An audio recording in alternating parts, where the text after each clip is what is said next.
And we're here. This is long time coming, episode 37 of Flippin' 10. Per usual, I'm Jake. Boys, somebody. I'm Oh, waiting. Gabe. And I'm Sky. And this is Flippin' 10. We're cracking tinnies. We're back. We're back. Gabe's sleeping on it, but we're back in action. That's why I got the monster, baby. Got the monster. That's I'm about right. to get cracked in the face. No, it's been a long time. Life's been insane for everybody. Lots of things have happened. And I'm not banking on a lot of people being here for the live because I promoted this none. Dude, I thought about it this afternoon on the way home. I'm like, we didn't even make a post or nothing. No, let me throw something on the stories real quick. Same. Devin's not backstage, from what I was just told. Oh, let me get another one. There we go. Is he not? Hold on. Here he is. Devin! Devin! What's up, brother? Not much. Getting over a little bit of a cold, but I'm doing all right.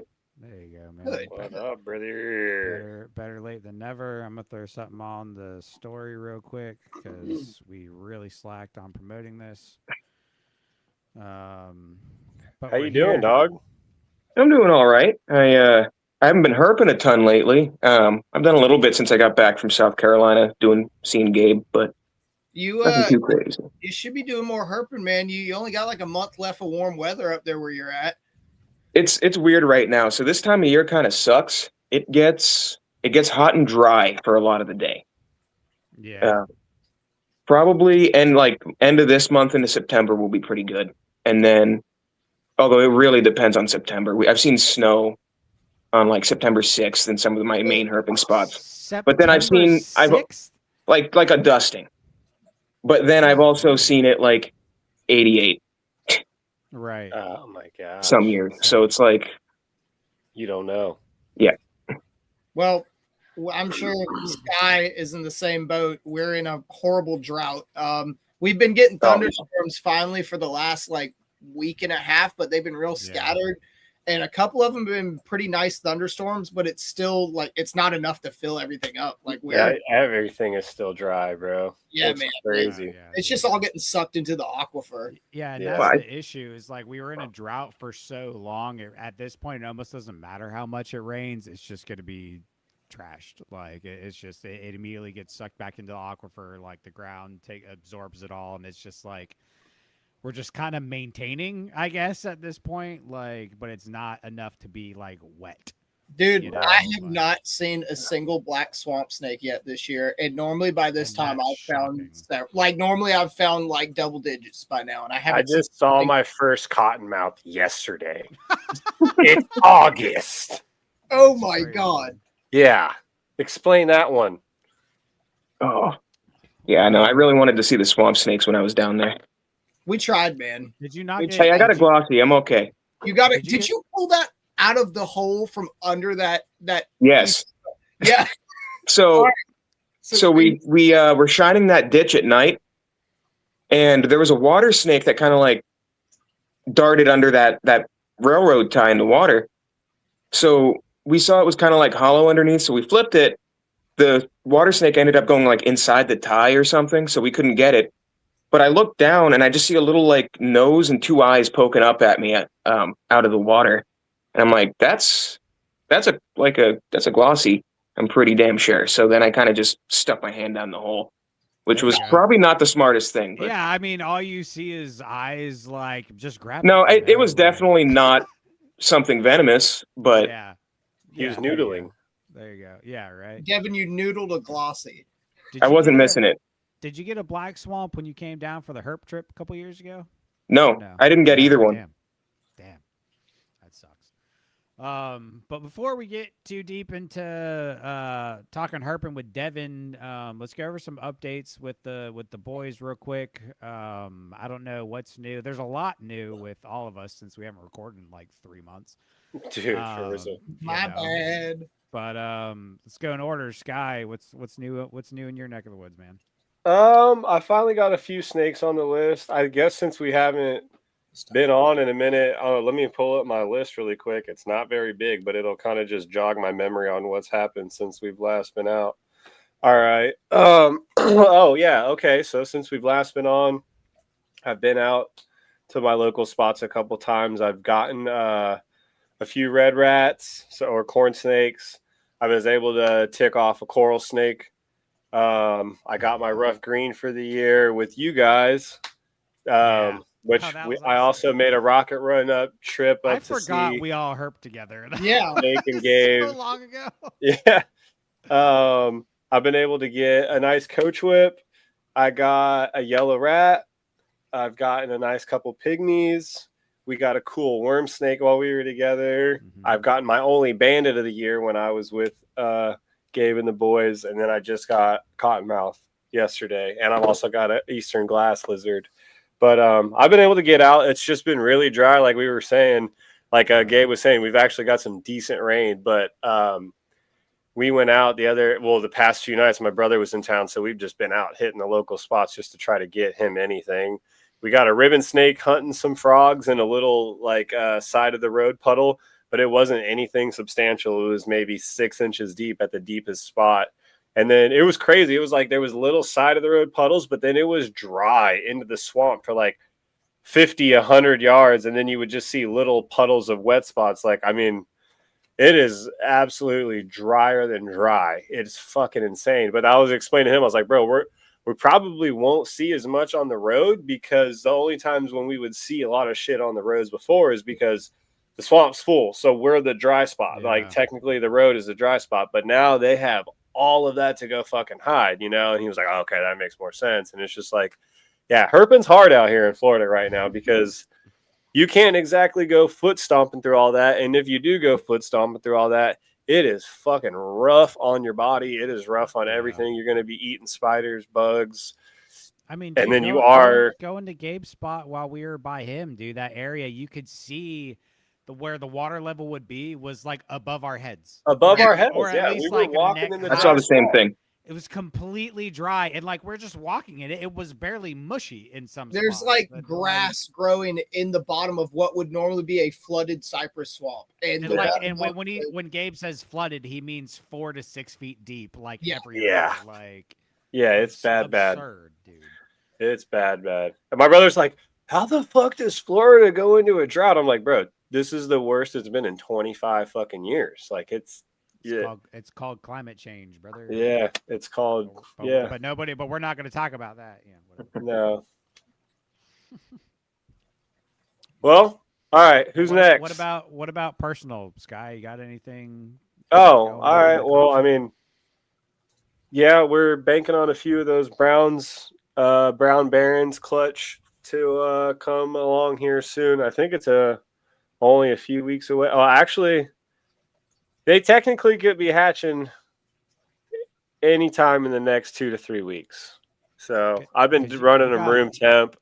Although browns and yellows or green? So the yellow clutch was a bunch of fucking slugs and then 3 shelled infertils. So that ended up being a big old damn it. But I just came home today and my big blue female, she wasn't really showing anything going on, and I kind of just wrote her off, and I was just like, all right, well, it doesn't look like she took, even though her and the blue were locked up a bunch, the blue male. She shed out last week on Wednesday, I think it was, and then today I just came home, and normally she's not one to be in her nesting bin, or like her nesting tub. She'll check it out every once in a while, but she's not one to be in it. She also refused her feeding on Sunday, which is very odd because that bitch always eats. But she was buried deep in her nesting bin today when I got home. I was like, what the hell's going on? And it looked like a little bit of scale separation going on. So whether she's going to slug out or whether she has eggs, because she's just massive and it's hard to see the little eggs that she has. She's 6.5 foot long. And just a beef bus, as Jake would say. She could just be concealing the eggs. I mean, I have seen a few other Barons breeders. In my experience, all the eggs I've ever got have been more on the rounder side. But I have seen some Barons clutches where they're more of long, skinny eggs. And I even asked one of the breeders, I was like, do you always get the long, skinny eggs? And they were primarily a Blue Barons breeder. So I don't know if there's something to that. I guess I'll find out. But that's kind of really all that's going on with the collection. Daytona's in next week. I'm going to have, if you're going to be there, I'll have a bunch of high quality animals on the table. Definitely come check us out. Uwabami Reptiles table. Definitely come. If you're not going to buy anything, at least come by, say what's up to everybody. Come chat some reptiles, chat some stories, get some stickers, dab up the homies, shotgun a beer. Fuck it. Middle of the show. Just Yeah, fuck it. What do we got to lose? It's Daytona weekend, bro. for sure. Fucking crack tinnies for the win, man. How about this? If anybody comes up to me on Daytona weekend and says, we're cracking tinnies, we're just going to obligate it right then and there to be fucked on taking a knee down and fucking cracking a tinny and chugging it. So That's right. I'm down for that. Who's ready? That's right. Gabe, what's going on with you, man? I mean, not a whole lot, man. I haven't been burping in like 3 weeks because like my car needs to get worked on, and then my wife unfortunately totaled her car recently. So like we're both down like 2 full working vehicles right now. So I'm like limping by for a little bit until we get the new cars. And so I haven't really been able to go herping, and then I've been so busy. But the last thing I found was that really cool cane brake like 3 weeks ago. Dude. Bro. Brother. That shit was crazy. So that cane brakes, it didn't have chevrons. Its pattern was just like a boa's, and it didn't connect to the pads. Like it looked like a boa. It was so convincing that from a distance when I pulled up, it brought me back to Belize, and I was like, that's a fucking boa right there. South America. I'm even in the car with my wife, and I go, Kayla, I think somebody's turned their pet boa loose out here. Dude, yeah, this thing had widow's peaks like crazy, man. Yeah, that was sick. And if anyone wants to check it out, check out my Instagram, Schuler Gabe. It's on there. It's a beautiful snake. It's the biggest cane brake I've found this year so far. And it had a really nice, like, base color of like a pinky hue. Nice. It was a really nice cane. No, that thing was, I would consider that to be what they call fucking S tier, brother. Yeah. S tier. But other than that, man, I mean, I'm probably going to have some white speckled rattlesnakes dropping babies like any week now.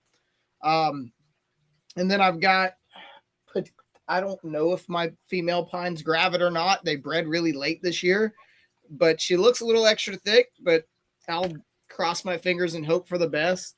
Yeah. I was thinking the same thing with this late thing. Like the way the weather is, bro, who knows what the fuck's going on? You can't really bank on anything at this point.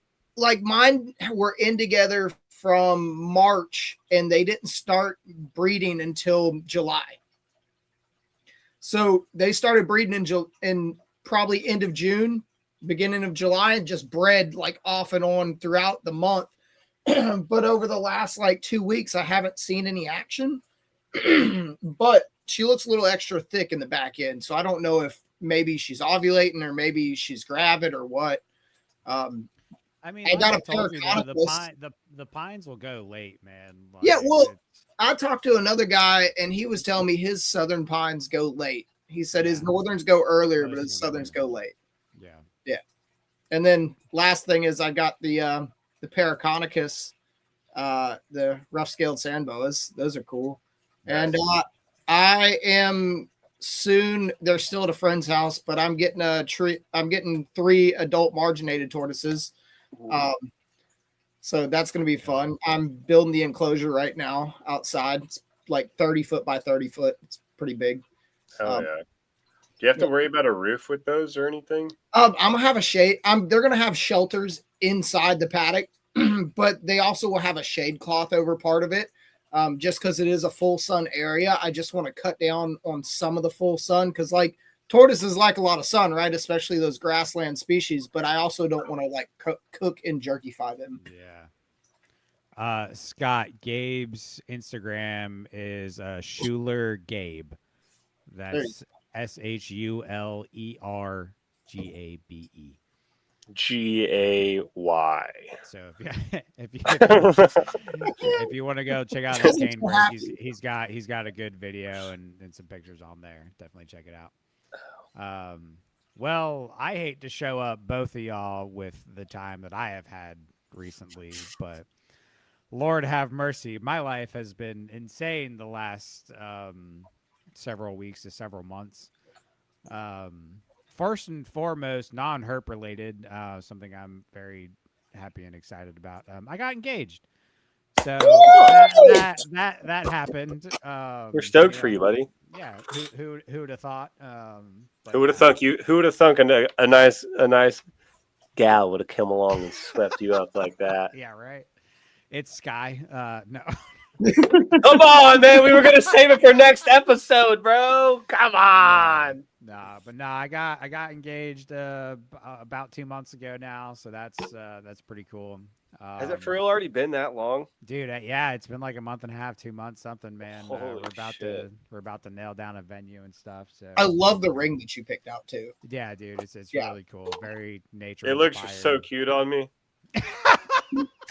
We're not talking about your other ring, Sky. Gosh. Oh, okay. All right. But herp wise, herping wise, I've done a little bit here. When Sky came down, we went out. It was like a textbook night. I thought it was gonna be killer. 5 minutes into us driving down this road, we found the prettiest corn snake I've probably ever seen in the wild. I mean, crisp, like rivals any Okatee in captivity, in my opinion. It genuinely looks like a sun-kissed Okatee. This it's darker than that, dude. It's like the blood red Okatees. Yeah, sorry, blood red Okatees, not sun-kissed Okatees. Insane. We don't collect a lot. I don't collect a lot, but I did need a female from that area, and just so happens that snake was a female, and so that may or may not have completed a project for me, which was super exciting. So we found that within like 5 minutes of cruising. Didn't find a single fucking snake after that. So I mean, if you're gonna find one, at least it was that, I guess. Then we had a killer. By the way, we straddled that bitch going 45. Dude, yeah, I was cooking it down this road because it was early, and I was trying to get to the spot, and this thing was in the road on the way to the spot. It definitely almost became roadkill, but but she eats great, dude. She's killing it, doing wonderful. Fuck yeah, that was a solid point. So that was super cool. And then I've done a little bit. We herped that weekend with Sky. I herped a little bit before that. But the big one was I just got back from West Texas 2 weeks ago now, I guess. I think. I don't know. But that was just... I mean, dude, yeah, I couldn't have asked for a better trip. It was you incredible. Lucky son of a bitch. Yeah, it was incredible. Massive shout out to Chris Payne Shab. We are going to do a full episode on the recap of that. Just lining up people and days and stuff hasn't worked out. We really wanted to get Devin on because Devin's been on our radar for several months now. So I literally was like, is this a follow-up episode with Devin? I can't remember. No, we've just been talking about it for like 6 months, whatever. I did a lot of write-ins. Yeah, it was all your fucking write-ins and all the pictures of yours that we've talked about all melded together into my head that you've at least been on the show. You've had an hour of showtime collectively at least. Yeah. So at least. Yeah, so we had to jump at the opportunity, but post Daytona, we're going to do a recap of West Texas. We found 9 species, which apparently for West Texas in a weekend, that's pretty damn good, especially when the first snake you see is an Alterna, but that's beside the point. Fuck you, bro. How about you go stub your toe, dude? Like, bend the nail. Yeah, that was... yeah, we'll get more into that when we go over the recap. I don't want to give anything away, but yeah, it was insane, man. It was the trip of a lifetime. He said, "Let me shit on y'all. I don't want to give anything away." Yeah, I don't want to give it away, but like just a little teaser there. Do you want a crown and cape with your Alterna? Do you want a cookie with that or what? Yes, I do. Yes. So yeah, just trip of a lifetime. Massive shout out to Chris Payne Shap and him helping me make it happen. And Austin Bohannon, we herped with him all weekend. So yeah, we'll get more into detail with that. So herping wise, it's been awesome. I'm catching you, Gabe. You probably still have me, but I'm up to hold on. I'm up to 25 species of snake on the year now. I am at 28. Damn it, you son of a bitch. I knew I Hold was up, close, but Let me run my numbers. you're 7. 1, 2, 3, 4, 5, 6, 7, 8, 9. Yeah, definitely a big chunk of that was from West Texas, but that was super cool. As far as the collection goes, I'll try and just run through this. I've had a pretty decent year. I had Ladies Island corn snakes just hatch for me. So I've got 15 of those. So if anybody listening, you want any Ladies Island corns right now, it's looking like female heavy. I'm gonna resex, but so if anybody wants a pair or a trio of those, hit me up. They'll pretty much all be available, but they're super sick. I've got Spartanburg County black rats due to hatch in the next couple weeks. I got a clutch of Posset Amel to Amel Everglades rats, but they might all be duds. They're getting real moldy and gross, so I'm hoping there's a chance that some of them might hatch, but who knows. And then I got the Hernando County yellows, which was awesome. Hell yeah, brother. Super excited about the Hernando yellows. Those are looking great. I got Santa Rosa County grays on the ground, and I just got a double clutch from those. So Damn, son. a lot of those. Didn't those double clutch for you last time too? Dude, they always double clutch. I literally tried to make them not, and then she just ends up looking shittier at the end. So now I just planned for it and just feed her up. And I feel like there was one more that I'm not remembering. I don't know. And then I got The Gophers. I thought there was another rat snake clutch, but I can't remember. I'm just going through it all in my head. But then, like, the most recent clutch that I just got was Clayburgh County bull snakes. Bulls. Which, dude, I knew they had big eggs. These things are massive. I mean, they're like the size of chicken eggs. Jesus. Yeah. Bro, they hatch out like 2 foot long. Yeah, they hatch out damn near being able to eat adult mice. And she gave me 9. 9. Fucking beast. She is a massive, just hoss of a snake. So she did wonderful. She did great. All the eggs have veins. Hopefully they go the distance. But dude, these eggs were so big, and I was worried about separating them because she was so big I couldn't give her a lay box because like I had nothing that would fit in my rack that she could lay in, like tub wise. So I just let her lay in the tub, and I was just checking on her regularly to get the eggs before they dried out. But I was worried about separating them, but I had to separate some because the way they were clumped, they were so big, I couldn't fit them in my egg box. They literally would not go in there, so I had to pull some off the top to just be able to get them in the box. Just absolutely gigantic eggs. It's crazy. And Scott had a good comment. He goes, some species are designed to double and triple clutch.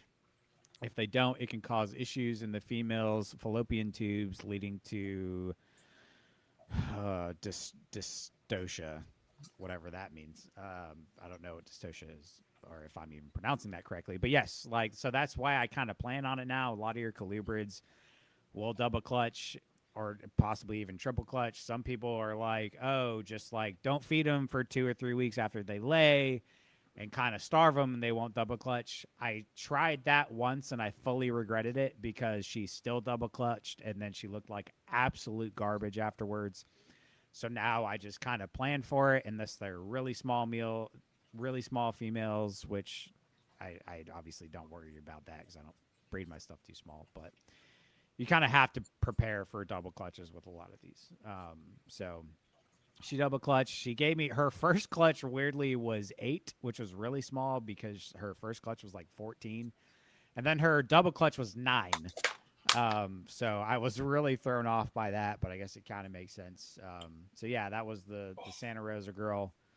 So yeah, it's been a great season so far, breeding wise and herping wise. So I'm over the moon. I'm kind of stressed out. There's a lot of stuff going on, and I'm moving at the end of the year, and just a lot of things happening all at once. But it's all good stuff. Very, very excited. Scott says dystocia is the term for egg or follicle retention that can lead to infection, ruptures, and even cancer. So Good to know. good to know. But yeah, it's been kind of crazy over here. A lot of fun, a lot of good things happening. Super excited. So, and then things are going to be hatching off and on over the next month or two. A lot of stuff is about to go. So yeah, it's been fun. It's been a good time. It's about to be very busy though. Looking at hatching plus or minus 60-ish babies this year. So it'll be my biggest season yet, even though it's not a lot in retrospect for a lot of people.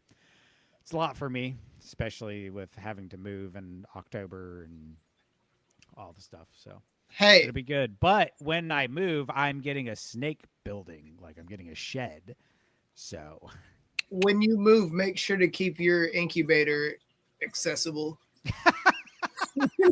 it's always going to be accessible for you, buddy. I promise. Oh, I love you, broski. Yeah, it's You want to always there buy? for You want to buy mine off me, Gabe? I'm about to sell a hot box. Buying a new car. I am broke, but Sorry.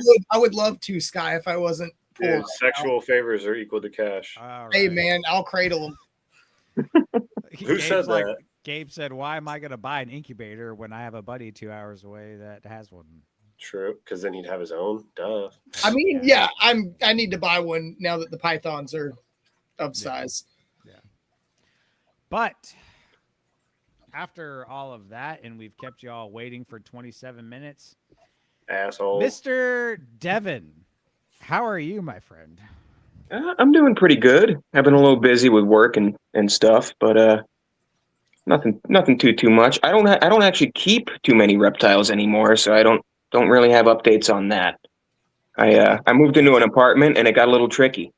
That's all right, man. No, But, it's all good. Because of that, I've been herping a lot more. That's why this is a field herping podcast. That's We just like to give general updates, but that's certainly not meat and potatoes of what we do here. Yeah. Well, let's see. I've been doing pretty good this year, even though like the last month or so has been kind of slow. Yeah. Um, Well, before we get into details of your herping, can you tell us a little bit about yourself, who you are, how you got into this, as much or as little as you want, but give us your story and your background, man. Yeah. Let's see. My name's Devin Fraize. I live in New Hampshire, but I grew up in southern Maine. Where I live now, I'm basically 10 minutes from Maine and 20 minutes from Massachusetts. Wow. So it's pretty convenient. That's for herping wise. I inspect jet engine parts for a living. Nice. And I have a nice carnivorous plant collection. Huh? You inspect jet engine parts for a living? Yeah. Holy I didn't shit. know you did that. I thought you were still on the farm. No, that doesn't pay anything. Yeah, it doesn't. Yep. No, I work at Pratt & Whitney now. Nice. Yeah, Dude. for coming right up on 2 years now. Nice. Yeah, it's third shift, but pays a lot more. Hell yeah. I can actually afford like good vehicles now, and now I have snake money, but no room. Right? That'll come later. It's Yeah. always a catch-22, right? Yep. But yeah, I've been going outside a lot, and I'm trying to think of. I'm not that interesting outside of the plant and animal stuff. Well, how'd you get into herps, like herping? Well, let's see, where did that start for you? My parents were always into animals, and they worked in like pet stores and stuff in the 90s, so they kind of got me into things like that. And growing up, they had a dog training business that I would do stuff at.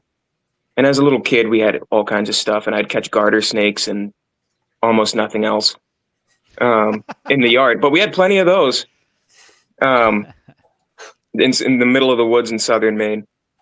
Every now and then I might get lucky for like a snapping turtle going through the yard. Snapping turtle. Yeah. And then, so from as a kid, I had a bunch of reptiles and stuff, but like kid stuff, like, so I got my first snake for Christmas when I was 5. It was a Burmese python. Sick. First Hell snake yeah. was a berm. Nice. Yeah. 90s pet store Absolutely. parent idea. Like, yeah, these things are great. They don't bite. Great No, they're pets. puppies, dude.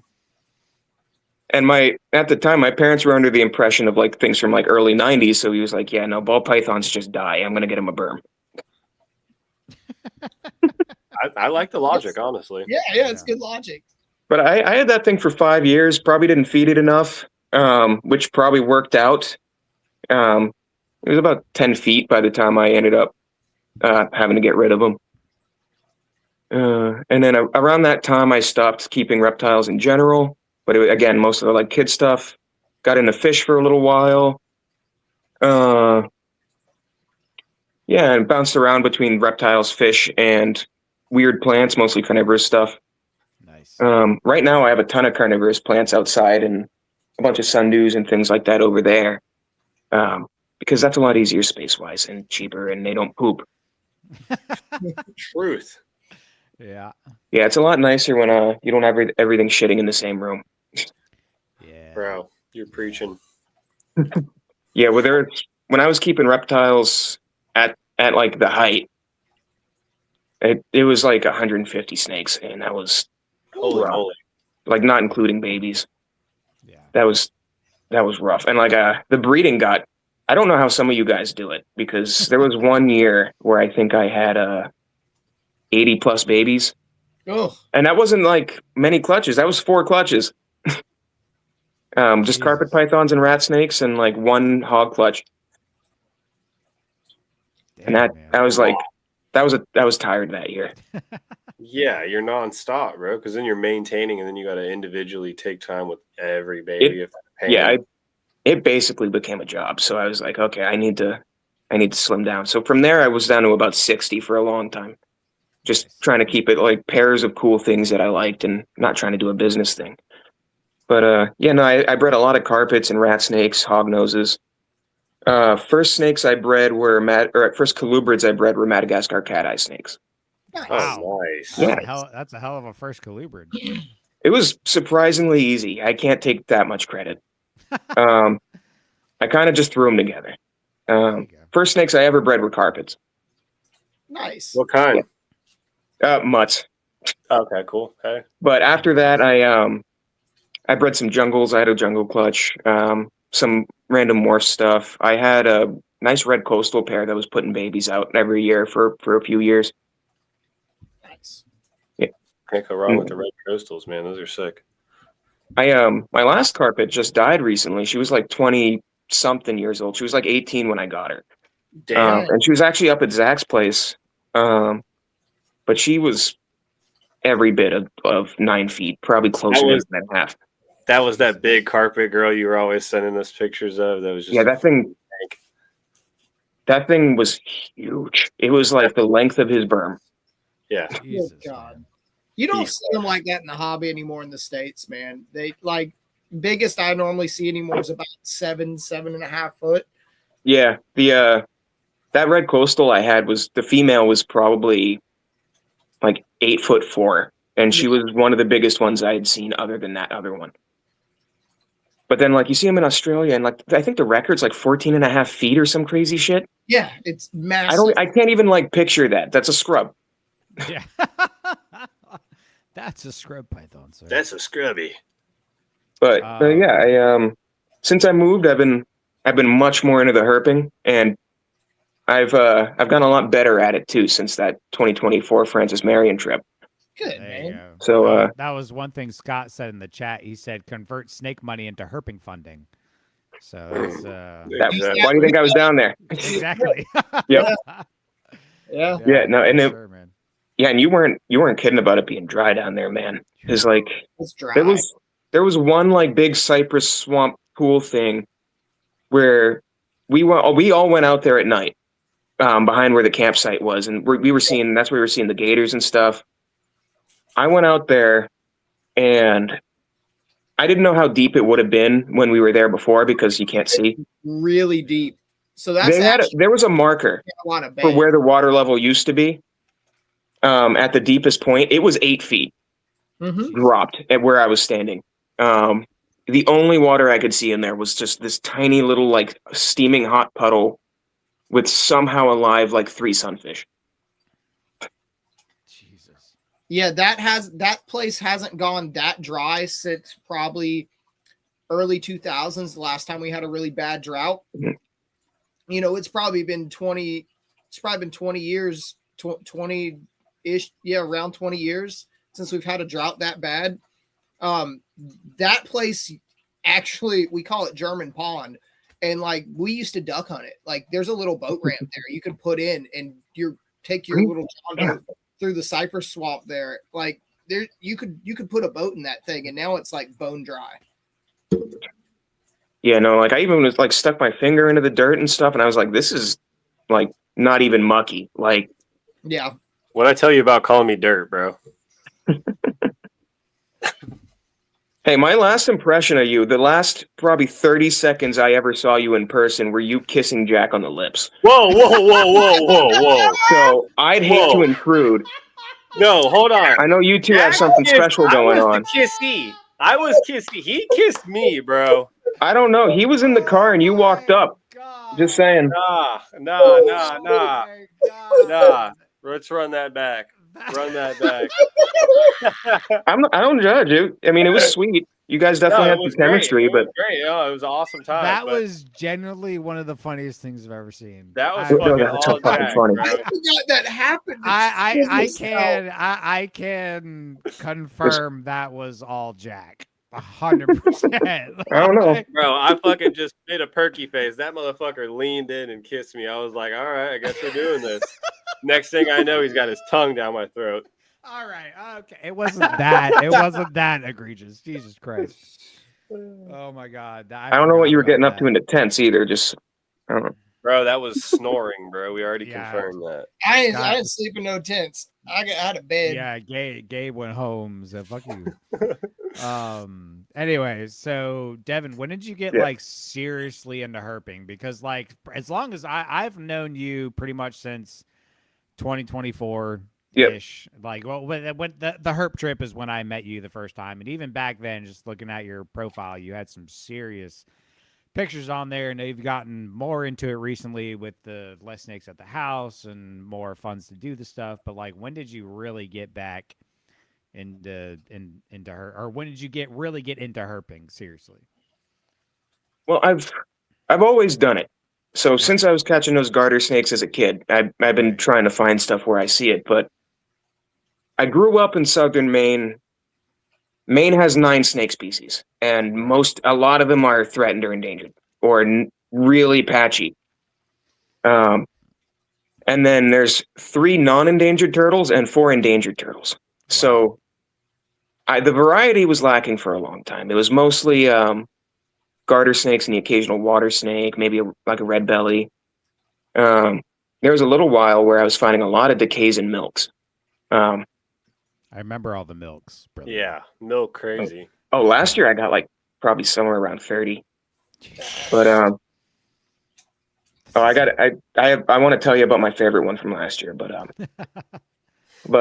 after that South Carolina trip, that was around the time where I didn't have a ton of money, and I was in a position where I was like, I know I have to move. So I just kind of got out of the keeping hobby for the most part.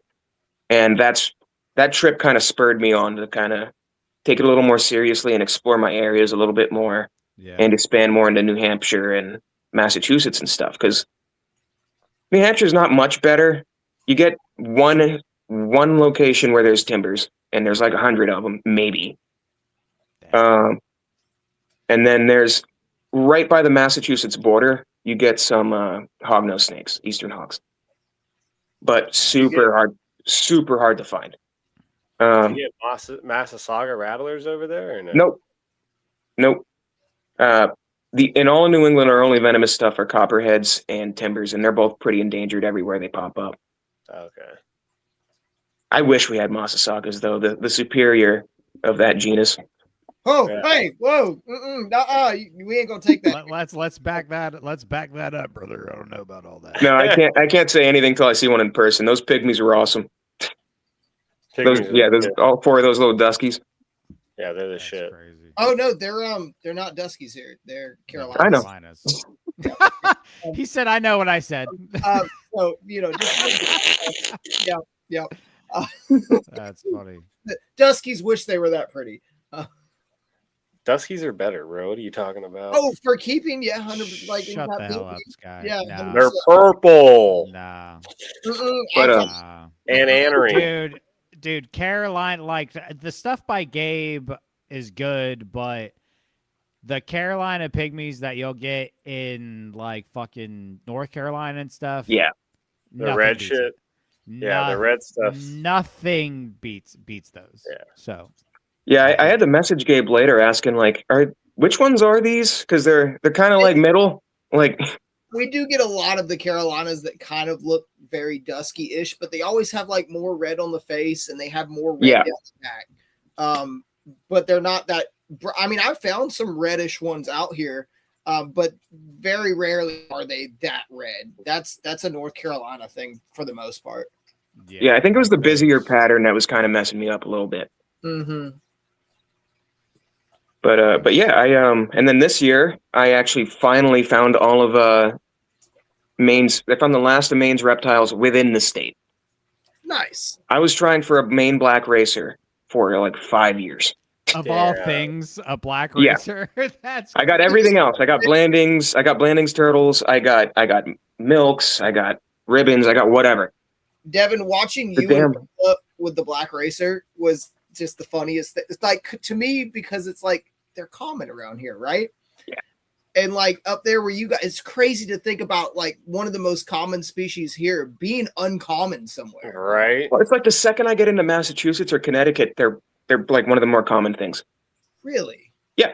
Like, so when I went herping with Zach earlier this year, we went down to Connecticut. The like one time I can get him out a year. We were looking for hognose snakes. We found 2 of them like instantly. But in that time, I think we were there for 3 hours. We got 3 hogs and 14 racers.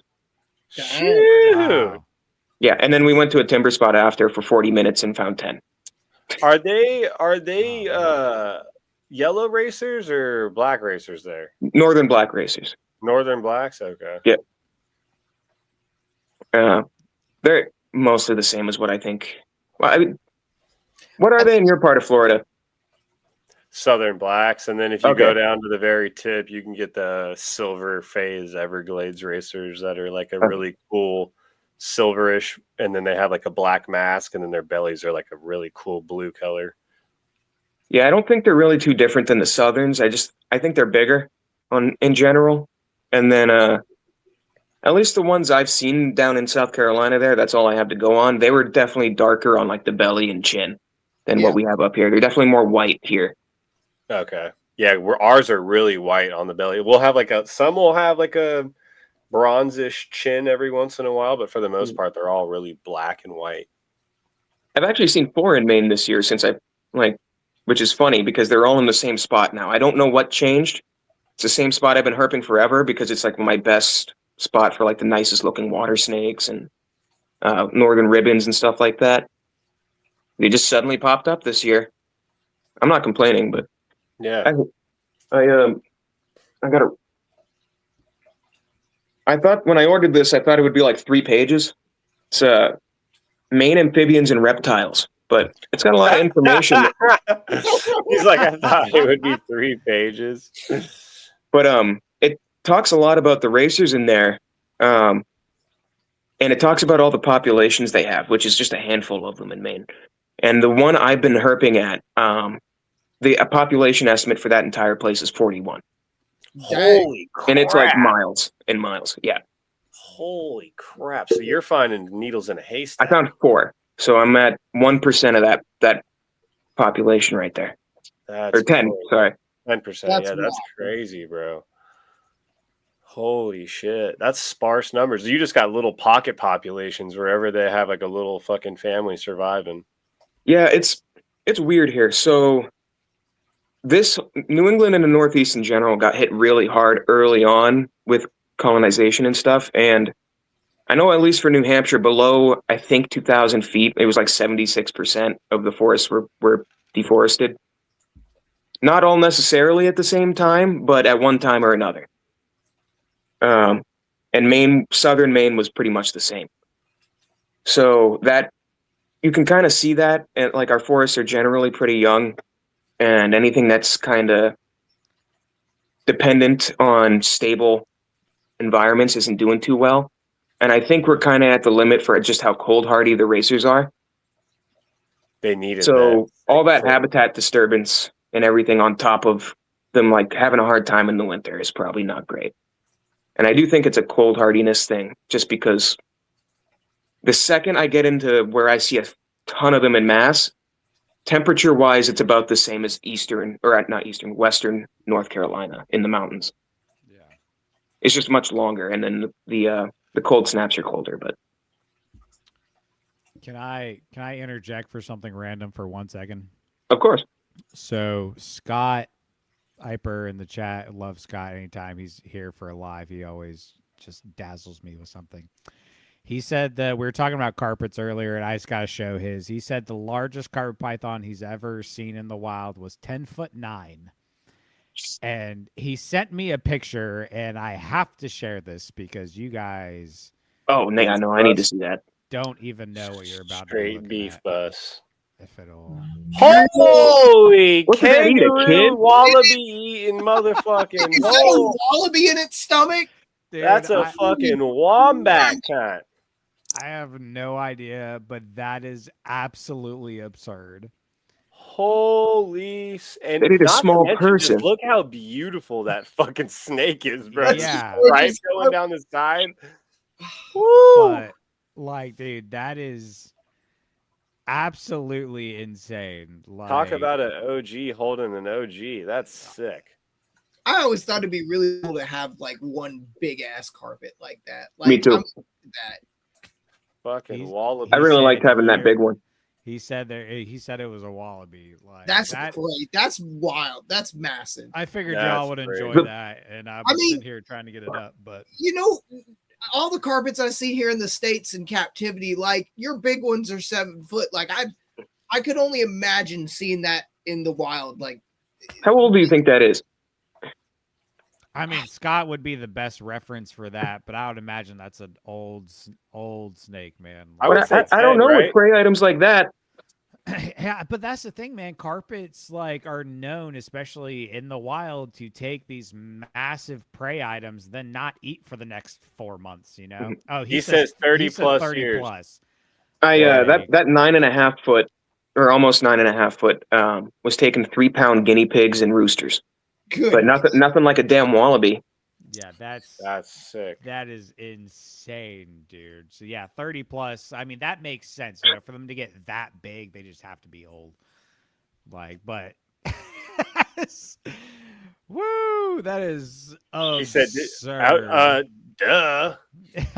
Yeah, Scott, if you want to send them to me, I can share them. It's going to That's take crazy. me a minute. It's going to take me a minute to get them saved on my computer, but because everything's slow because my computer's old. But Does that mean he's going to be like making it regurgitate the wallaby and then fuck the wallaby? I don't know what that Well, means. all right. Gabe's a- Oh, that caught me Moving off on. guard. Moving on. Scott, yes, please send more pictures. We'd love to see it. We will share it. Preferably shirtless. Okay. I don't know what non-wanker means. That could be anything. Sometimes I really wonder why I started a podcast with the two of you. It's all right. So Devin, seeing your pictures has really changed my mindset on herping in the Northeast. So I feel like most of us in the Southeast, It's very different.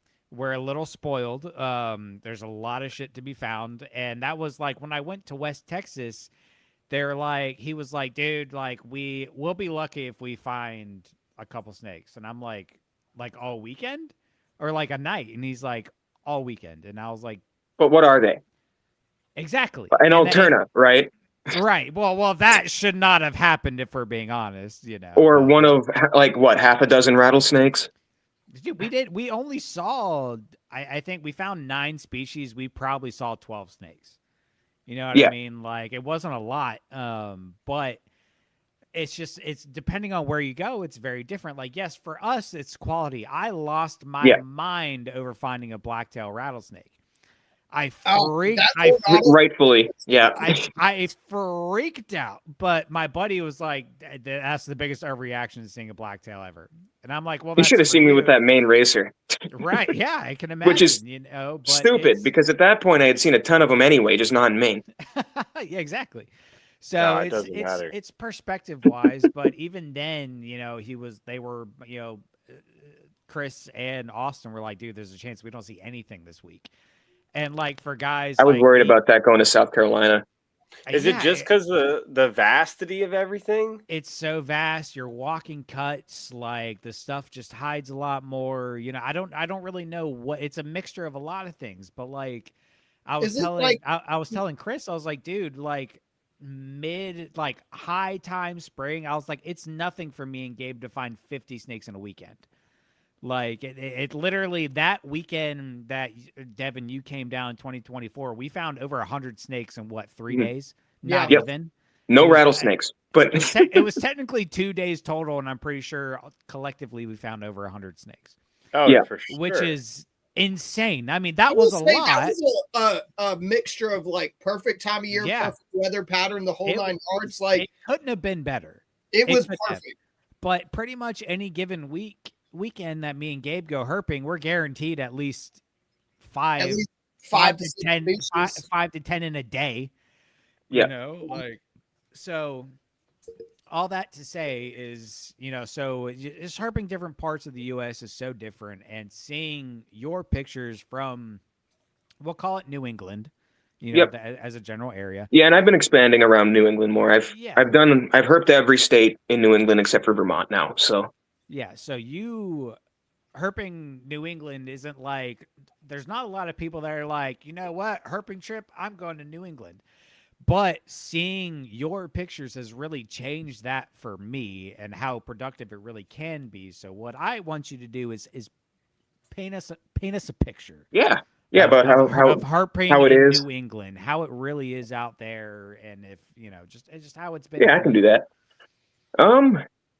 So one first big difference is we don't road cruise, like at all. Weird. I think I've seen 3 DOR snakes this whole year.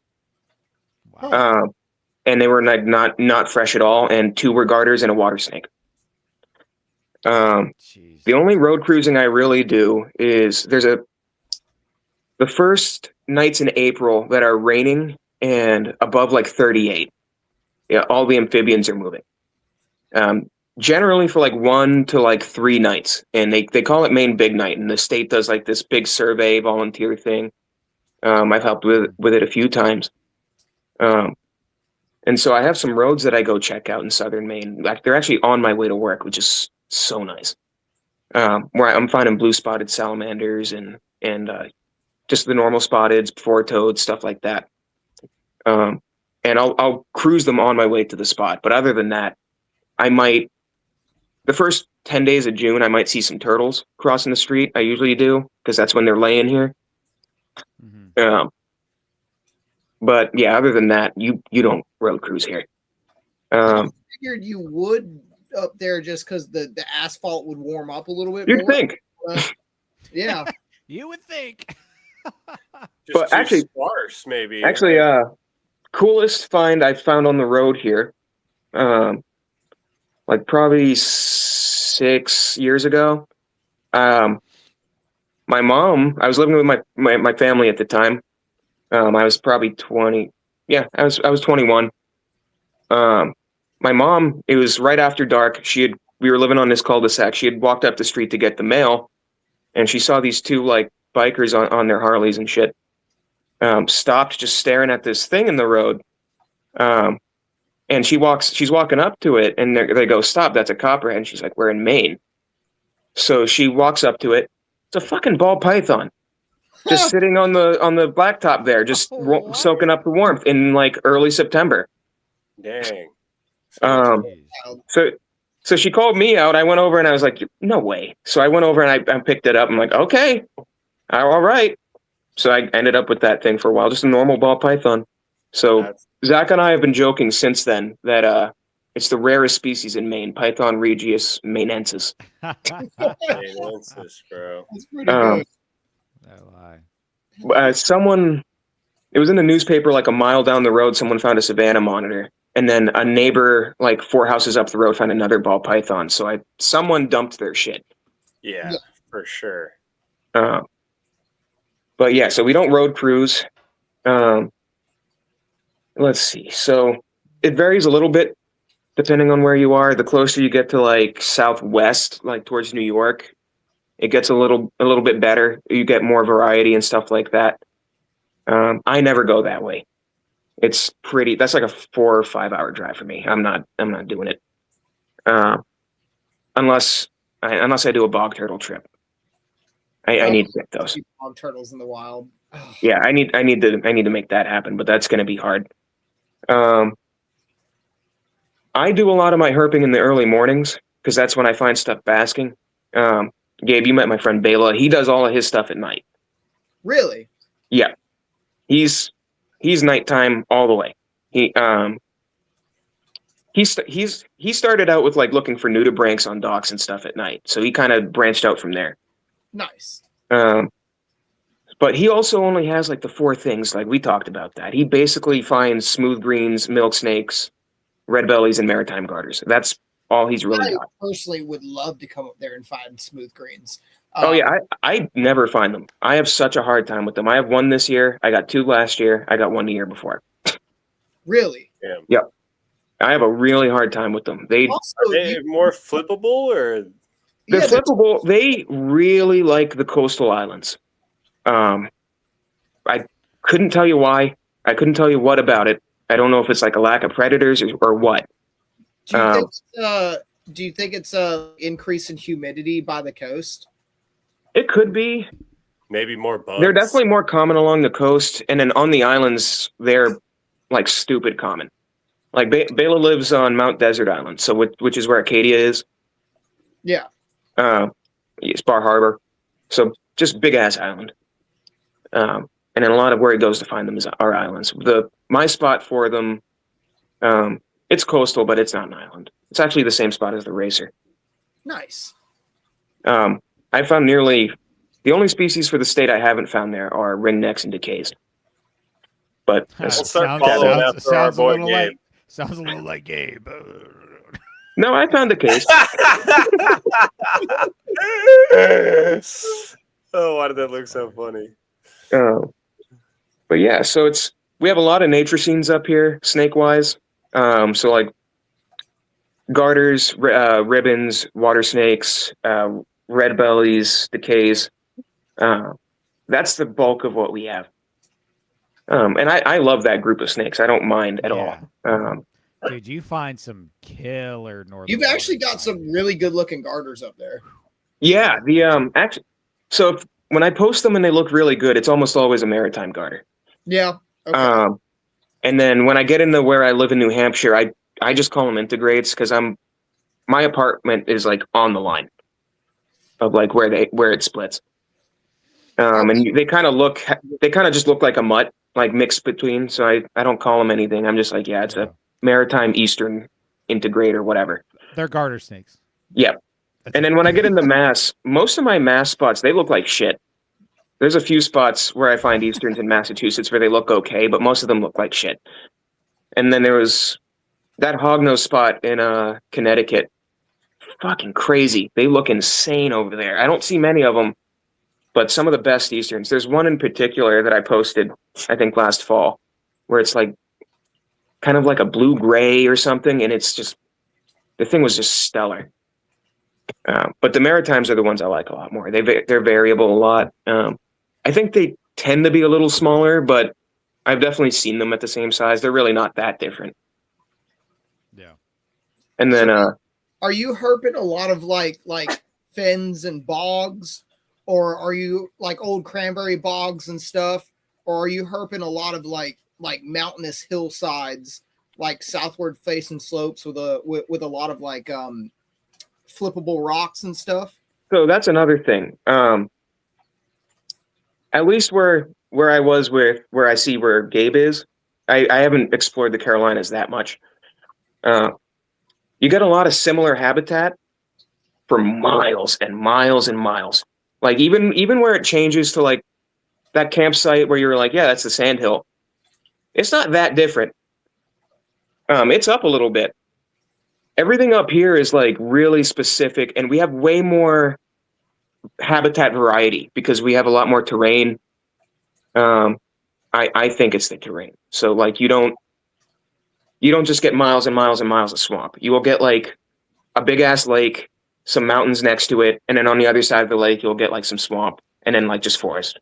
Well, I think Something like that's I think that's the biggest difference with areas like you is you have a lot more upland habitat. Yeah. Like where we are, it's lowland, swamps, and we literally live at sea level. It's flat. Yeah. and Yeah. It's I say Yeah, and I'm coastal. Talking like several feet of elevation change. Like, I mean, some of them are more than several feet, of course, but it's like it's not like by going much. up on a mountain. It's very gradual. Yeah, so it's like the things like the smooth greens are very coastal. They're further inland. They exist.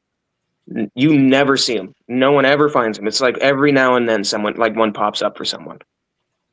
If you go inland towards like the mountains or something like that. But then they're mostly extirpated now, but that's where like the timbers love it.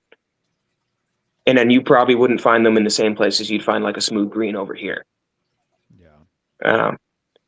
But yeah, no, I check out a lot of bogs and fens, but mostly for the for like spotted and blandings turtles, more than the snakes. But there's definitely a lot of overlap with the ribbons and the water snakes there. Some of those northern waters you find look like they don't even look real. The like black and deep red marbling that they have in the bands. The bellies. Yeah. I love Nerodia. I love that genus. Again, though, the really nice ones I find are usually in Maine, and then they look like shit in Massachusetts. Couldn't tell you why. It's like you step over the borders, and it's just like, okay, they're just kind of muddy black or like really dark brown with no pattern, and the belly looks like shit. That's weird. What's wild to me is those cranberry bogs are like very they remind me of like a duck impoundment here. Like you guys have been an old duck impoundment. It's like it reminds me of like a freshwater inland duck impoundment. Yeah, and it's funny. I with my carnivorous plants outside, I have some of the native stuff, and there's cranberries growing in that. But I can go a mile down the road to a bog and find cranberries, turtles, some water snakes, and pitcher plants. Nice. But they're just pockets of those around. It's not like what you have, because it's all stuff glaciers carved out, just deep holes in bedrock that are fed by nothing but rain. Okay. So you get some really weird habitats like with those kettle bogs. But like one of my favorite spots to herp in Massachusetts, even though the water snakes look like shit there, is really great on numbers. I got most of my milks there. Nothing venomous or whatever, but I think a big difference I think up here is we do better on numbers in general, at least for the first half of the year. Wow. Okay. So like I mostly herped there a lot this spring. It's where I got most of my first snakes of the year, just because it's a little warmer there first. But there was one day I got 76 snakes in like 3.5 hours. Holy shit! What? Jesus. Yeah. And it was almost all northern water snakes, eastern ribbons, and eastern garters. But there were some ringnecks and some racers and stuff mixed in there, but mostly those three. Still 76 in 3.5 hours. I think I went there every Saturday for a while, and I think the time before that was 44. I think the time before that was like 30 something, like 36. I think the time after it was like 25. Dude, that's nuts. And it's just me walking. It's just me walking trails and power line cuts and just knowing where to look because I've been going there for a while now. And it's just all water on the sides. How many of those snakes do you think you've recaptured after that many times?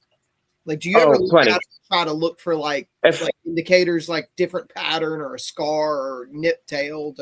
With that day, I was mostly just not. I wasn't paying enough attention to most of them, and I didn't get all those in hand. I didn't bother. Right. I was like, I'm not grabbing every. When you find 76 water snakes, ribbons, and garters, how bad do you think you'll smell? Oh, if you pick all of them up. And how much are you going to be bleeding? Like, yeah. Covered in blood. It would have been like a 5-gallon bucket of must on my head. Like, yeah, Devin just goes to a gas station after it's covered in blood and smelling like absolute shit. Like what happened to him? I'll say there's definitely some that same day that I thought that I'm pretty sure I saw again. Like within the same day, but I didn't count them. If I was counting ones I saw again the same day, it would be like 85 or something. That's nuts, man. Yeah. And then same day, a bunch of spotted turtles. That's like my best spotted turtle spot. If I go there that time of year, I can see 40 like it's nothing. But in Maine and New Hampshire, they're tough, even though they're right across the street from my apartment right now. I've seen 2 DORs right there. No live ones yet. Damn. But Gabe just texted, said his laptop died, so give him a second to charge that up. Yeah, no worries. But yeah, no, in general, I think numbers are a lot better. Like my friend Bela that went with me on that South Carolina trip. So I knew going into it, we were probably going to do worse on numbers than what we're used to up here. Right. I'm more interested in the variety. And I figured we'd do all right on numbers at least, and we did. We didn't do like 76 in a few hours or anything, but right. Even though he only finds like 4 species of snake where he lives, he'll find a shitload of them. Like he'll find a ton of all 4 species he finds. So red bellies, smooth greens, ringnecks, and milks. Yeah. And he finds them like it's nothing. So so this kind of goes into my next question of like differences. You've hit a lot of it. So like differences between South Carolina and New England area. You've hit a lot of it, the road cruising, the numbers versus species. Was he happy with finding? Did he like finding more species of less numbers, or did he prefer the more numbers of less species? I'll say it like this. I don't want to road cruise with him again. Okay. Okay, that's fair. We stopped in North Carolina on the way down. Oh, y'all drove? Yeah. Oh shit. And then we hit the New Jersey Pine Barrens for a day on the way back up too. Nice. For at a spot that is confirmed for pines, kings, and corns, but we didn't find those. We got some water snakes and racers and stuff, but naturally. But so we drove down. We took his Prius. Hey, because I have an F-150. I wasn't taking that. Yeah, no. Definitely not. And then but he comes down here to where I am fairly often, and then we go like another 2 hours down to like Connecticut, and he's about 5 hours north of me, 4.5, 5 hours north of me. But yeah, no, he was very happy with all the stuff we were seeing. I think he would have been a lot happier if we had better numbers, because there were a lot of times, especially when we didn't have Gabe.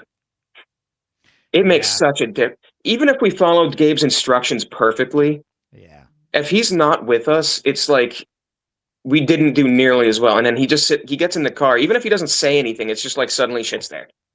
Well, it's also a difference, because Gabe can only. So mind you, he's not here, so I'll glaze him while he's not here a little bit. But Gabe is a master of the Francis Marion, and so Gabe can tell you everywhere to go, this and that. But when you're out there and you see you see what's going on, he's like, let's pivot, go here because this spot provides. Yeah, exactly. This, That's and and he has to that be there happened. for that. He was like, "Oh, it's like exactly 61% humidity." Or no, it was never 60. It was like it was like fucking 1,000,000% humidity the entire time I was there. Yeah. But he was like, "It's like exactly 83%. We better get down to this road before it goes to 84 and the pygmies go away or something like that." You know what I mean? Like exactly. And the thing is, he'd be fucking right because we checked out that road so much, nothing. We got one smooth green that entire road, or not rough green that entire road. Gets in the car with us, 4 of them, like back to back, like it's nothing within like an hour. Yeah. Yeah, it's one of those things where you've done it a million times and you just know all the cycles like the back of your hand. And I don't know. I think Gabe has a nice mix of. He's not gonna do something like find like 70 snakes in 3 hours unless he gets really lucky. I wouldn't imagine. Yeah. But it's also not like what you were saying about West Texas, where it's like you're gonna go out for 3 or 4 days and maybe not find anything. Right. Like he's got a good balance of like he's definitely gonna find some cool stuff, and it could be whatever too. Yeah. Good variety. Yeah. Yeah, and I feel like I'm definitely getting a little bored because if I want to find nearly anything cool, I have to drive a couple hours.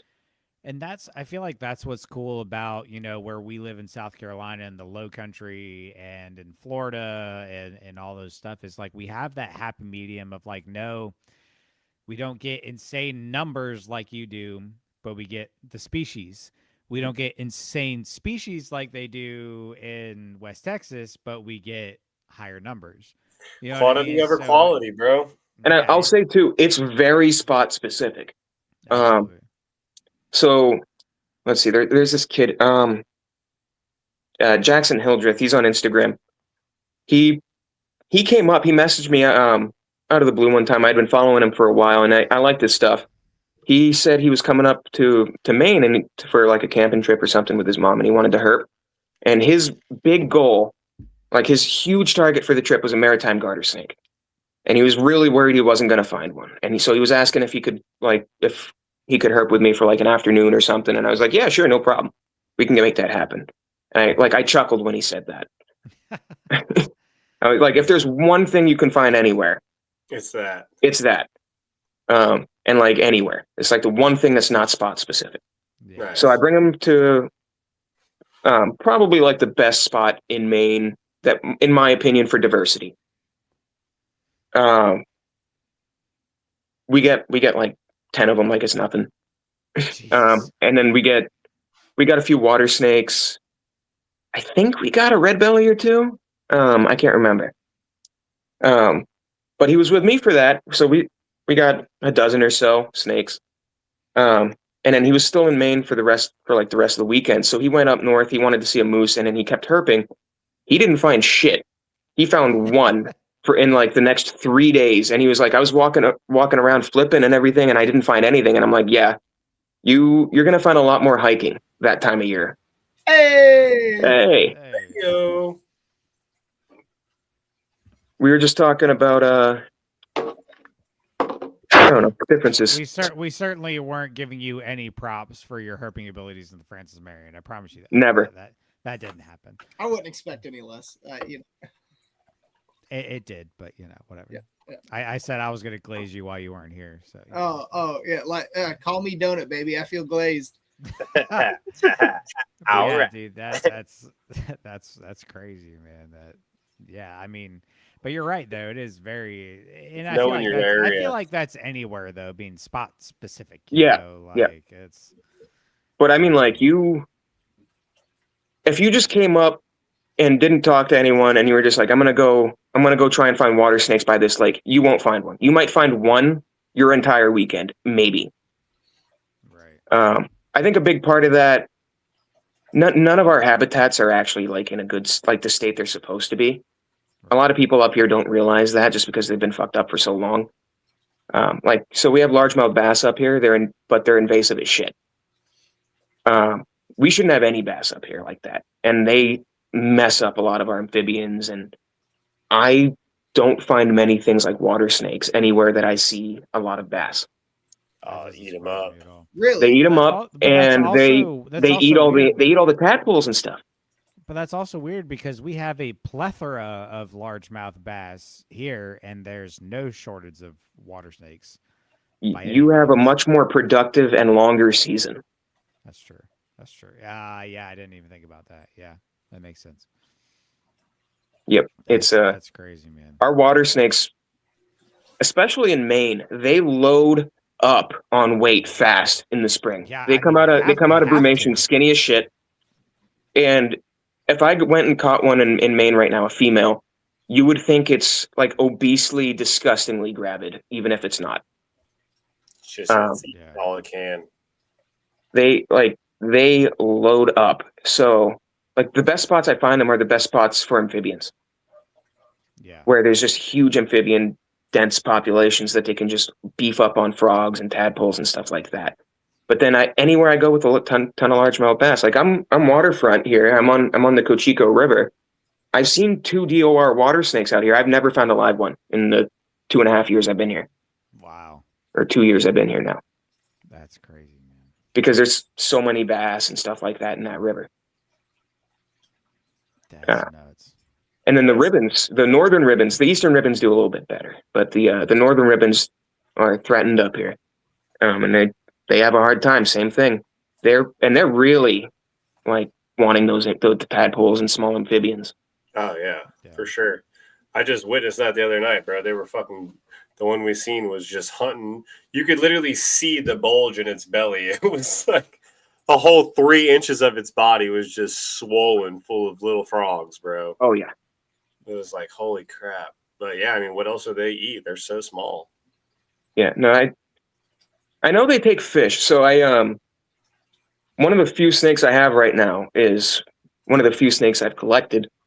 I found it last year with a northern ribbon, in one of my best main spots. I am pretty damn certain it's a maritime northern ribbon hybrid. Oh, I remember that. Yeah. Yeah. The longer I've had it, the more certain I am of it, and I have a shed in the freezer that I just, as soon as someone is like, "Hey, I can get that tested for you," or like I find someone, I'll send it. But like that thing mostly eats fish. Pigs out on them.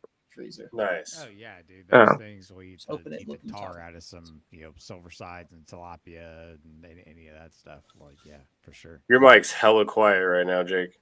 Sorry, I have to talk close to it. I'm trying not to blow Right. out eardrums. Put in your mouth. I wanted to talk a little bit too about it gets better when I go into Mass and Connecticut and Rhode Island, but I've only harped there a couple times. Can't you like the whole state of Rhode Island in like a day? It shouldn't count as a state. Like, it's stupid. It should just get annexed by Connecticut. It's ridiculous. It's like you can throw a fucking rock across the entire state. But I got some racers and garters and stuff down there.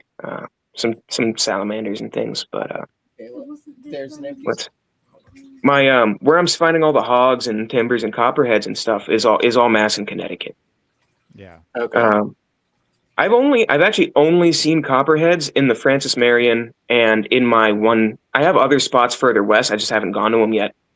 And in that one spot that I check out in Eastern Mass, I've seen a ton of them now, but I've only seen them in those 2 spots. Really. And the spot in Eastern Mass it's really not a secret. It's basically in Boston, which is funny. No shit. Damn. So And this is for copperheads? here, listen to this. Black rats, timbers, and copperheads are all either extirpated or super endangered in New England. At least in the eastern half of New England. That one spot is the only place you can find all 3 of those species, individually or together, in all of eastern Massachusetts. The next closest copperhead population is 80 miles west. Damn. That copperhead population is the northern and easternmost Damn. that I check out. What's the biggest copperhead you guys think you've seen? Because I found one last year that just blew my mind. Probably pushing 4 foot. So, Okay. Say 3.5. Yeah. I've seen one that was damn near 4 foot. Yeah. So last year I was with my friend Bela. If I do night herping, I'm usually with him. And in that area, a ton of people check it out for looking for copperheads because it's the only place you're going to find them anywhere nearby. They have a really hard time because they go middle of the day. It's not like piles of tin anywhere. It's like rock outcrops. We figured out if you go at night and just walk around, so easy. But people up here just generally aren't used to herping at night. So we started going at night. I think I saw 16 of them last year. Holy shit. And we, at the same spot, we were seeing a ton of milks, a ton of ringnecks. We saw, and before it got dark, we saw some garters and racers and stuff and water snakes. My favorite milk last year, and maybe ever, was one that we measured because I just happened to have a tape measure in my backpack. It was 44 to 45 inches, like stretched out, Milk thick. And thick. Holy shit. It blew my fucking mind. So that's a red king snake, bro. I don't know if you saw that king snake I posted from North Carolina not too long ago. It was bigger than that, and that was a sizable king. That thing was a fucking unit, and it wasn't just long; it was thick as shit. It was probably old as fuck. It was picking out on copperheads for sure. And then we hold on to it for a little bit. We take our pictures. We had it for a little longer than usual just because I was like, this is the biggest one ever. I'm going to measure it. 10 minutes after we let it go, biggest copperhead. And the copperhead was bigger, considerably. Like that copperhead was every bit of 4 feet. And like it looked like my wrist. Like it was stupid.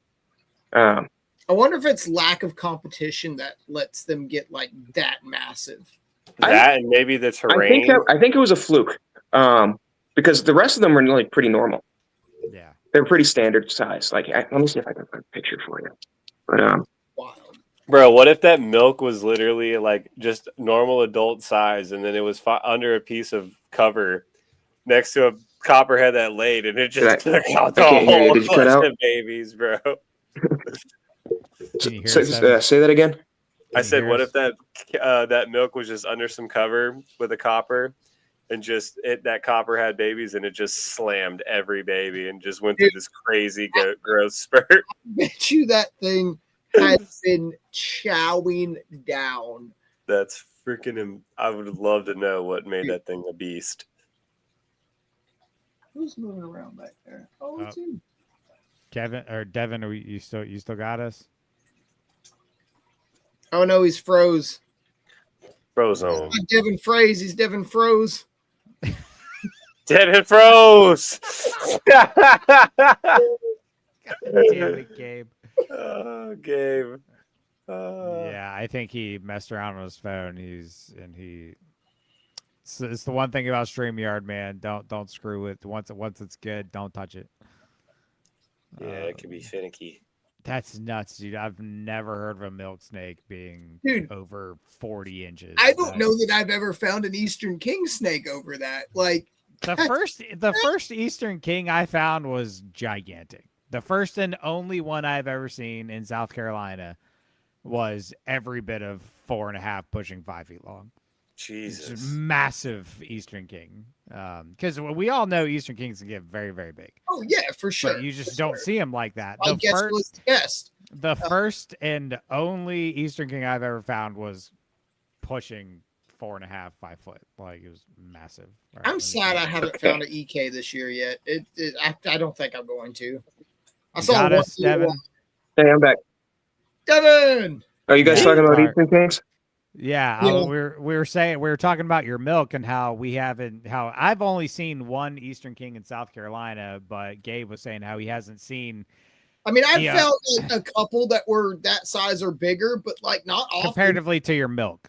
That Right. milk you found. We found a And- huge king shed in the Francis Marion when we were down there, but we didn't You know find an what, actual king. honestly, right where you found that king snake shed, I saw a local chick who like goes around and fishes at the bridges and stuff post on her Insta with a king snake.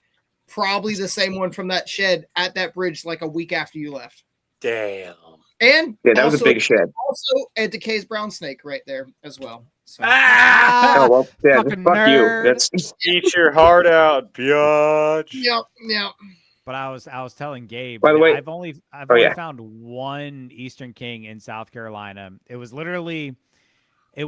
on the river. Basically, it was like tucked into this like tidally influenced ditch that just like drained salt water in and out, and it was like tucked into the up into the side a little bit under a board. I reached in and pulled it out. That sucker was. they go every bit- right up to the ocean. Oh yeah. Yeah, like they the Eastern Kings. So we saw remind two, me a lot of the Diamondbacks. Like the Diamondbacks will go in the salt water. I don't think Eastern Kings are far from that. when we stopped in North Carolina on the way down, we stopped in like the northeastern part, like not. It was pretty coastal, and we found two of them.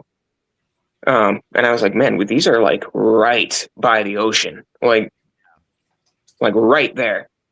I mean, look at Outer Banks Kings. You know, I was they're- about to say, bro. Yeah. OBX Kings, they fucking out there eating terrapin nests and shit. yeah. I don't think we were terribly far from that either. But yeah, last year was a great year for me for milks, but this year I'm at like 4. Devin, But did I you haven't been trying as hard for him. just real quick because he said terrapin. Did you ever get to see a terrapin when you were down? No. So I tried looking for them when we went when we stopped in Charleston to go look for the horned lizards. Yeah. That sucked. That was brutal. That was hot and miserable. Bayla and I split up because he was being an idiot from Maine and was like, not because he's not used to heat. Yeah. And I'm not either, but I know that. Yeah. So it was like 100 or some shit. Full Yeah, sun it at was- like noon. Snakes. Yeah. And he's just walking around in like the sand dunes, like no shade at all, not giving himself a break, no water. And I'm like, dude, you're feeling all right now. You're not gonna feel all right in an hour. And he's like, no, I'm fine. And I'm already feeling rough. I'm trying not to shit my pants. I went to the porta potty and boiled in like 140 degrees. And then after that, we just split off because I couldn't find him. I ended up getting some really cool pictures of a great horned owl in the trees, but he didn't find anything. I didn't find anything. We ended up getting back to the car and we were just dead. We were like not good. It was so hot. I've tried looking for the terrapins up here a couple times. They're like once you get south of Boston, that's when they kind of start popping up. And then once they're all over the Cape Cod. I don't really get out to Cape Cod too much, but I've been meaning to. There's a lot of cool species out there, like reptile and plant-wise, that I want to go see. But there's a shitload of terrapins out that way. Well, Dude, still one of the coolest observations I've ever seen with terrapins. I know I've told the story before, but Devin, I don't know if you've heard it. When I was doing my internship at the plantation, I was doing a lot of trapping for different varmints, mostly armadillos. But I had traps set around all the houses, and one of the main house out there, the big house, was right on the water. And they were all have a heart traps, so I would take just an egg, just type of chicken egg, and I would roll it to the back, and I would let it crack ever so slightly. And I caught so many freaking terrapins in those have a heart traps going after those eggs. Huh. It I've was never heard of. It's crazy. That it was the weirdest thing, dude. And I'm not talking like, oh, I found one once. I'm talking I found like 10 like over the course of a summer just in these traps. One time there was 2 of them in there together. Like one time Turtles get up to the weirdest shit. I had 2 traps set. There's a terrapin in each one of them. It's wild. I was like, what is going on? Like, they were going after the eggs. Like, it was the weirdest thing, man. And they were just under a house. Like, this wasn't like they were by the water. They were underneath the porch of a house. Do you think they raid like quails and like marsh hen nest and stuff in the wild? That tells me absolutely. Like that. That would make sense. Like For it's a sure. good, Yeah, it's a no. good source of it. To me, it would more so. I would think that's nesting females. Like they would raid a nest to get extra protein from eggs. You know what I Right. mean? Like and the calcium from the shells. Yeah, and- exactly. Like, cause dude, there wouldn't be anything left of those things. Yeah. They eat it up. Like it was the weirdest thing to me, and it like again, it wasn't like it was uncommon. Like this happened pretty frequently. Like I have pictures of all types of terrapins I found out there. Like it was so cool, but it was also That's so so weird. fucking weird, dude. Yeah, it was so That's weird. so, especially like of all turtles too, like those. Right. Like, dude, it was so cool. I loved it. Any chance I got to mess with them and get a I'm not expecting to see any this year. If I'm gonna target them, it's probably gonna be during those first like 10 days of June when all those turtles are nesting, and I can find females crossing the street or something like that. Because if I go right now, it's probably gonna be really far off if I see one, like just way out in the water, or I won't find one. Yeah. Uh, Yeah, for sure. That's one cool thing about where I live here. There's some islands around here, and if you go at the right time and you have access to a boat, you can see some nesting terrapins for sure. Like I do love finding some turtles. yeah. Oh yeah, you're pretty. Have you good seen the at it. megacephalic terrapins? Yeah. Oh yeah, dude. That Yeah. I didn't know that they could do that for a long time. Just a big ass head. And then the first time I saw it, I was like, "What the fuck? That is funky looking." Little snails and crabs. Yeah. Like Is I knew that the just- maps did it. I just didn't know they did it. Massive crustacean diet, and they just get a massive head. Well, like up here they're eating periwinkles, and I'm like, that's basically a rock. Like Yeah.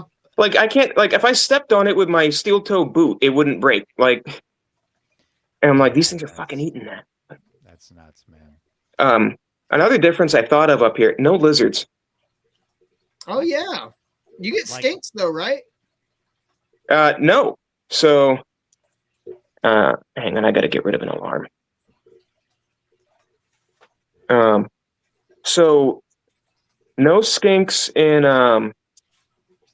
no lizards at all natively in Maine or New Hampshire. And then 5-line skinks are extirpated from Massachusetts. I have no fucking idea how they did that. Yeah, how do you kill 5 lines?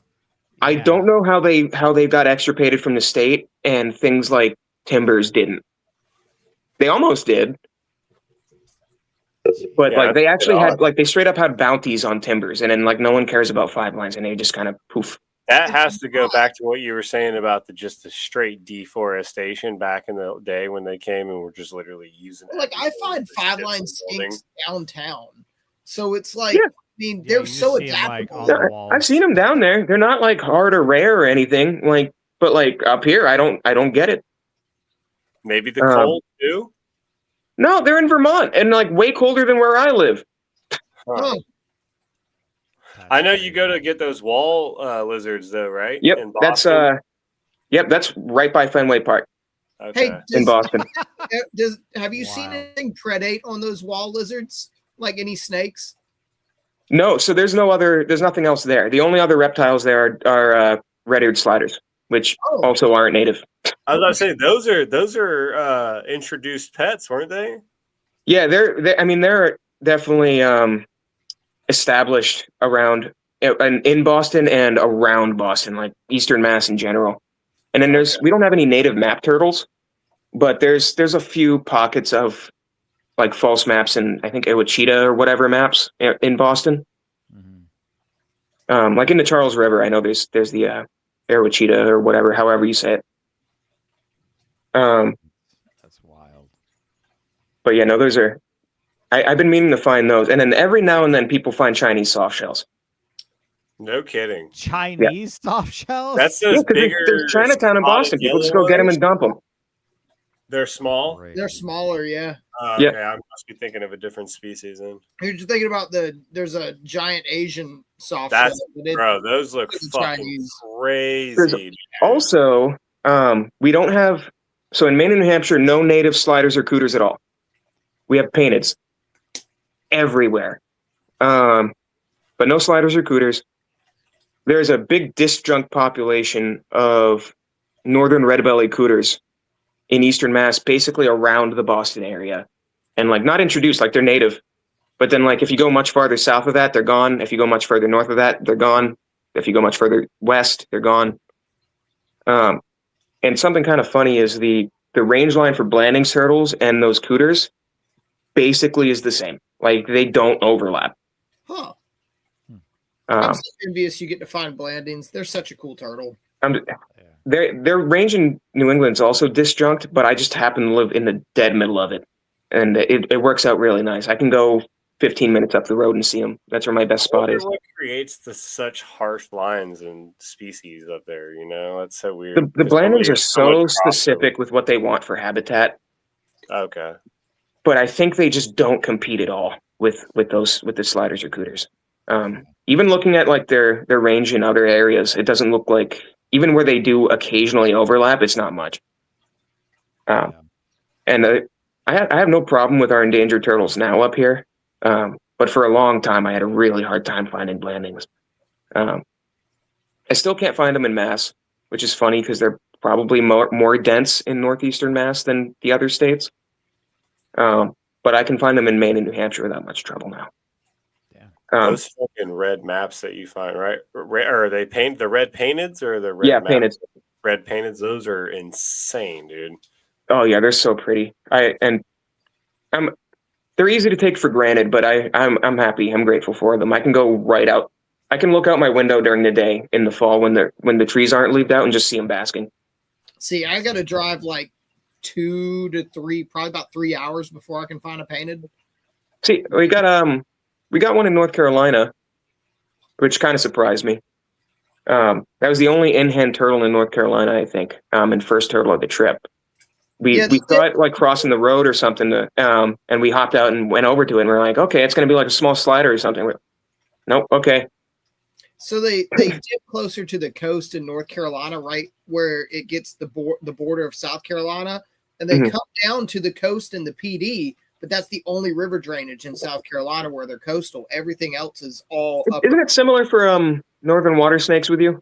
Same thing. Yep. Yeah. We have a disjunct of Midlands that come all the way to the coast off the PD with the painted turtles. And it's the only coastal area.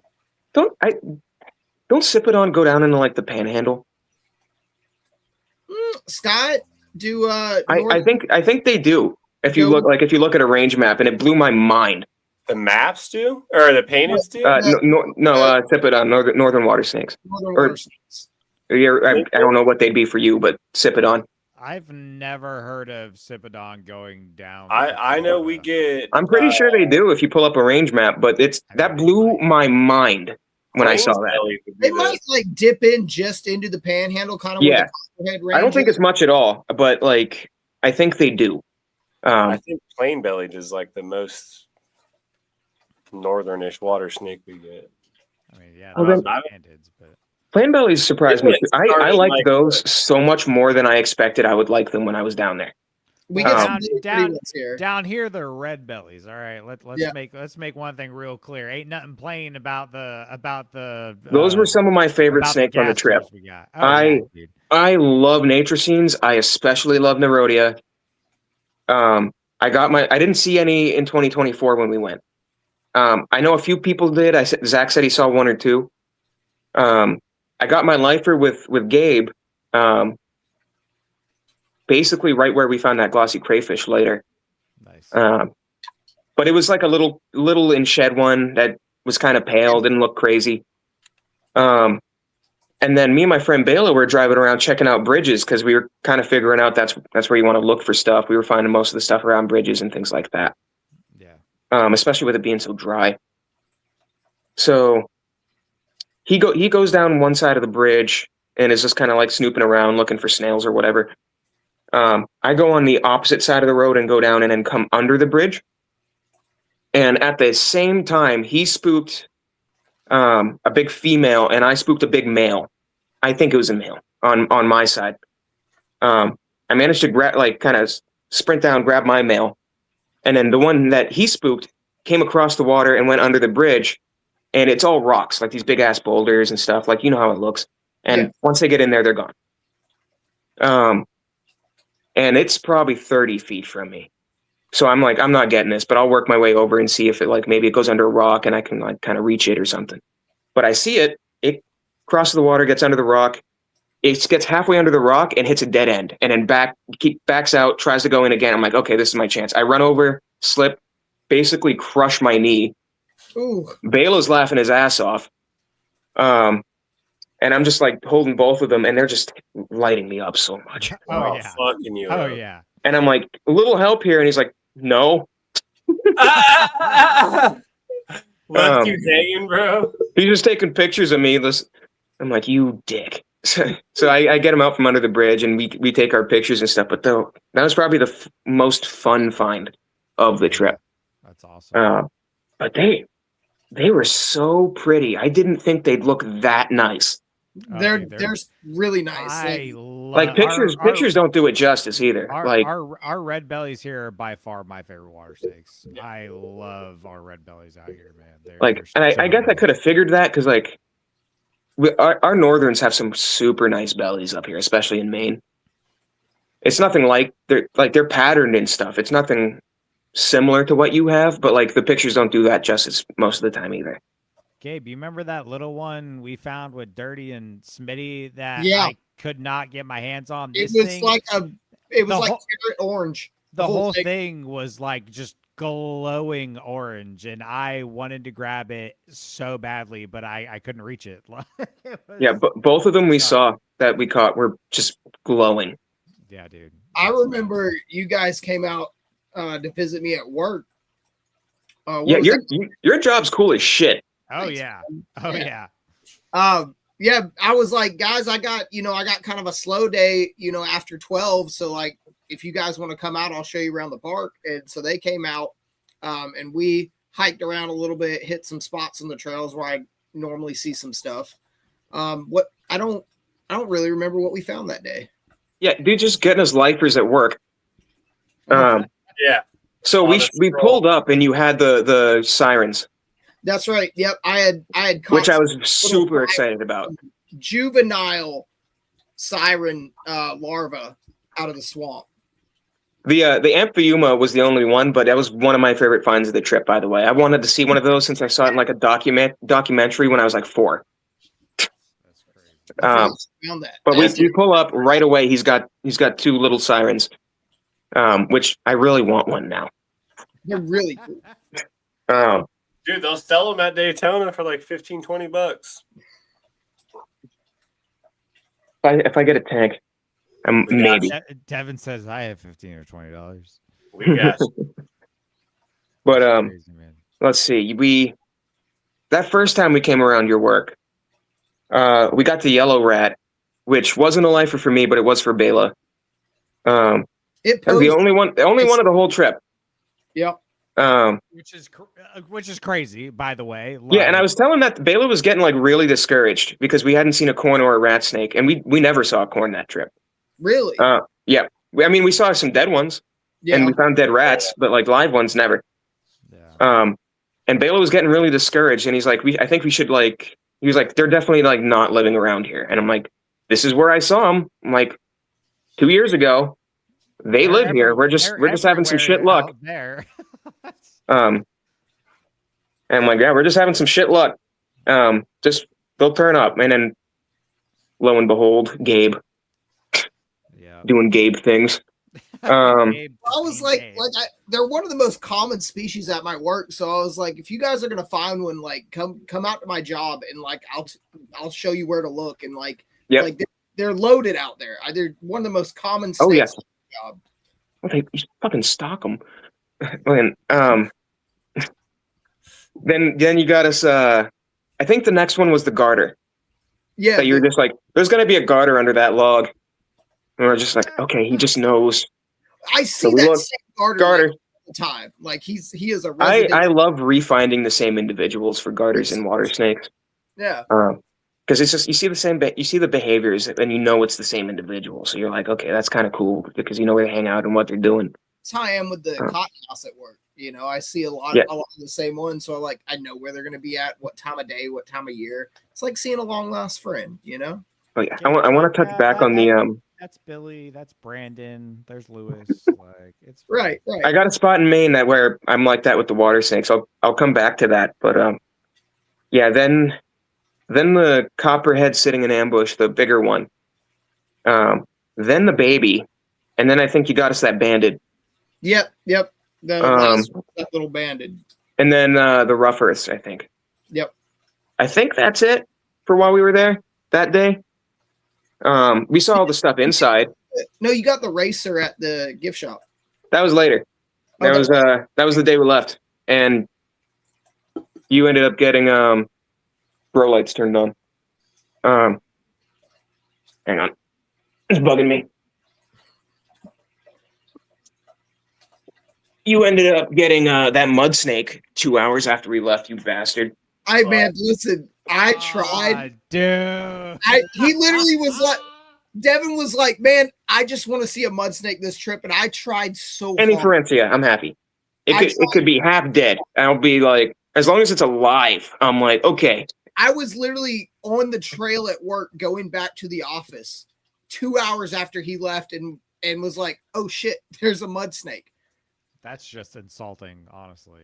And I just checked my phone in the passenger seat while Bela was driving, and it's like 3 missed calls, pictures, and like 4 messages. I was hoping from you Gabe. were still close enough by. Maybe y'all had dicked around or something that I could be like, Dude, yo, if we like stopped for lunch, we would have been. And I saw the message sooner. We would have been close enough where I would have been like, yeah, I'm gonna come see that. We're yeah, turning around. Yeah.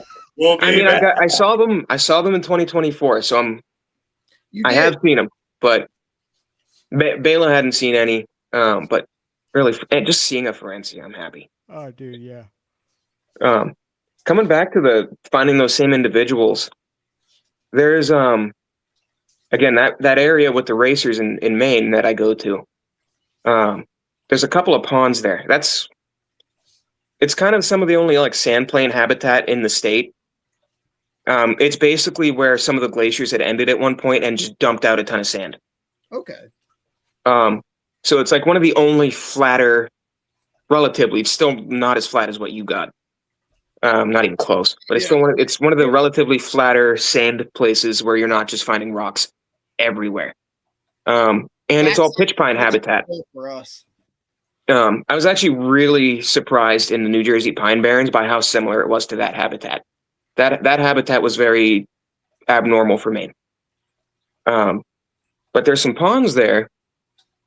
And a lot of birders go there and stuff. And I've been checking those ponds for years. One of those ponds, that's where I find those really, really exceptional water snakes that I post pictures of with like the nice bands and everything. Like bright red bands with like those big, thick females with the nice colors and everything. Yeah. And I've been seeing the same individuals there for about 5 years. And I have pictures of the same ones like locked up, breeding, eating, like right after they have babies, at every stage of like life they would be in throughout the year, except for brood mating. Like exact same individuals every year. I knew exactly where they'd hang out. I learned so much about their behavior because of that. Because I would be like, okay, this individual hangs out here, that female hangs out there. They overlap a little bit, but they're pretty good. And then if I keep going, I'll keep seeing more of that. They kind of have their own territories with some overlap. And then every now and then they'll cross and just hang out or bask together. And then the males seem to kind of wander all throughout the pond along the edge, just looking for the females. That's pretty dope. Yeah, I love those snakes, man. And some of them got probably a little too accustomed to me, just because if you see them enough times, even if I don't pick them up, they're just like, okay, he's not going to hurt me, so I'm just going to chill. I've got a rat snake at work like that. I see it every spring, and like you can just reach over and and he's old. Yep. He's like 6.5 foot. He's got a scar right here. I named him Al, like Al Pacino.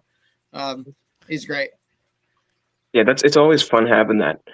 And there were probably 5 of these big ass females that I could find almost any time I went there if I was looking in the right spots.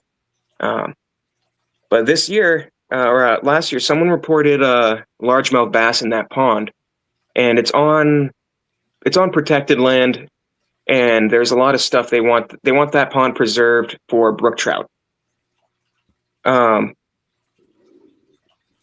It's a preserve, but they allow hunting and fishing, and it's got native brook trout breeding in there, so they don't want the bass in there, even though there's bag limits and everything on largemouth bass everywhere here. I hate it. Why would there be a bag limit on it? There are bag and size limits. Don't worry. If you get me going on it, I can go for like 3 hours on this. I got pissed. That's in my life. But it makes the state money. But yeah. So they didn't want the bass in there. Someone had dumped some bass. So their solution was to drain the pond. So they drained it fully and completely. There was just a little trickle of a stream going through, and this pond was like the most pristine habitat. I'm all for getting the bass out, and I understand where they're coming from, but they left it empty for like 6 weeks. In the spring, right as amphibians were breeding, and right before plants were coming up in the pond. I have seen 2 water snakes there since they refilled it this entire year, and I've checked pretty much weekly, and they were both like little tiny males and none of the females.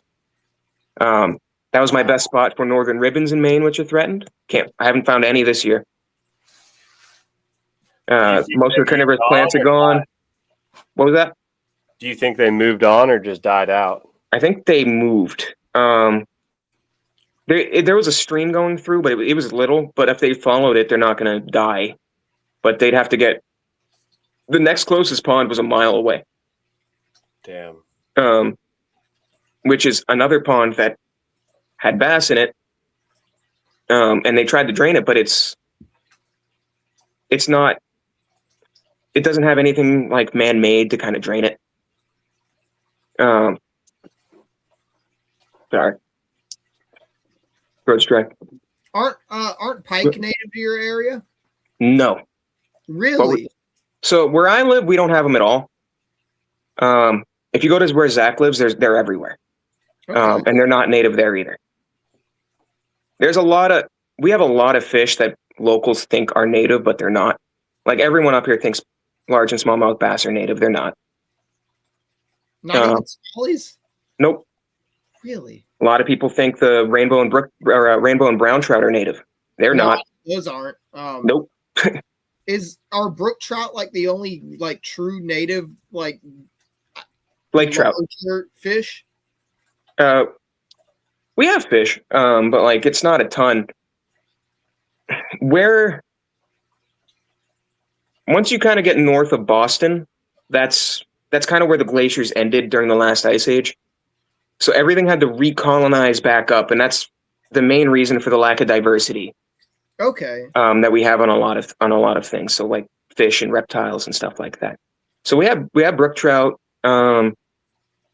We have lake trout. We have Atlantic salmon. We do have some other fish like chain pickerel are native. Redfin pickerel are native to like the very bottom tip, I think, of Maine, and then like the range span on those guys, because we have chain pickerel and redfin pickerel here. Yeah, and I know they go down into Florida. Well, you know what's fucked up? The chain pickerel are native. There's like derbies and stuff to fish them out and try and get them out of ponds to kill them all, so they don't ruin the bass fishing. Hates them too because they don't ruin the bass. They're like, oh, it ruins the bass fishing, and they do the same thing here with those and garfish. But then everyone down here thinks that the pickerel are invasive and the bass are native, and I'm like, there's this okay. But I got real bitter about that pond thing, and I was emailing the state ichthyologist back and forth about that, and really wasn't thrilled. Yeah, their priority. There's a lot of cool shit that uses that pond. Rare reptiles, a lot of cool birds, a lot of birders like that spot too. Some cool plants, and most of it got fucked when they drained that. because they just wanted the brook trout. That's fucked. And like it would have been all right if they like when they first drained it, the snakes were still brumating, maybe just starting to come out. Yeah. If they refilled it, because if they could have refilled it 3 days later and not fucked everything up. And it would have gotten rid of all the bass because it was empty. Right. But no, they let it dry out. And so all the snakes woke up and came out of their holes, and a lot of them brumate in the beaver dens. And they came out and just found no water, no food. And so they had to move on a little bit. Yeah. But yeah, no, and then it's kind of a similar situation with that other pond. They just can't drain it. Yeah. Damn, man. Well, we are getting towards the 2-hour mark, so we're probably gonna start wrapping this thing up. Yeah. Before we ride her out, I do want to show this other picture Scott sent us. Ooh. Of that carpet, his non-wanker picture, as he would say. And Look he at the said, color on that thing, bro. He's Yeah. gorgeous. He said, I thought I had more pics, but only this one. We did not fuck with it much as we did not want it to lose its meal, which rightfully so. That's I can only never have imagine stuff that- regurg.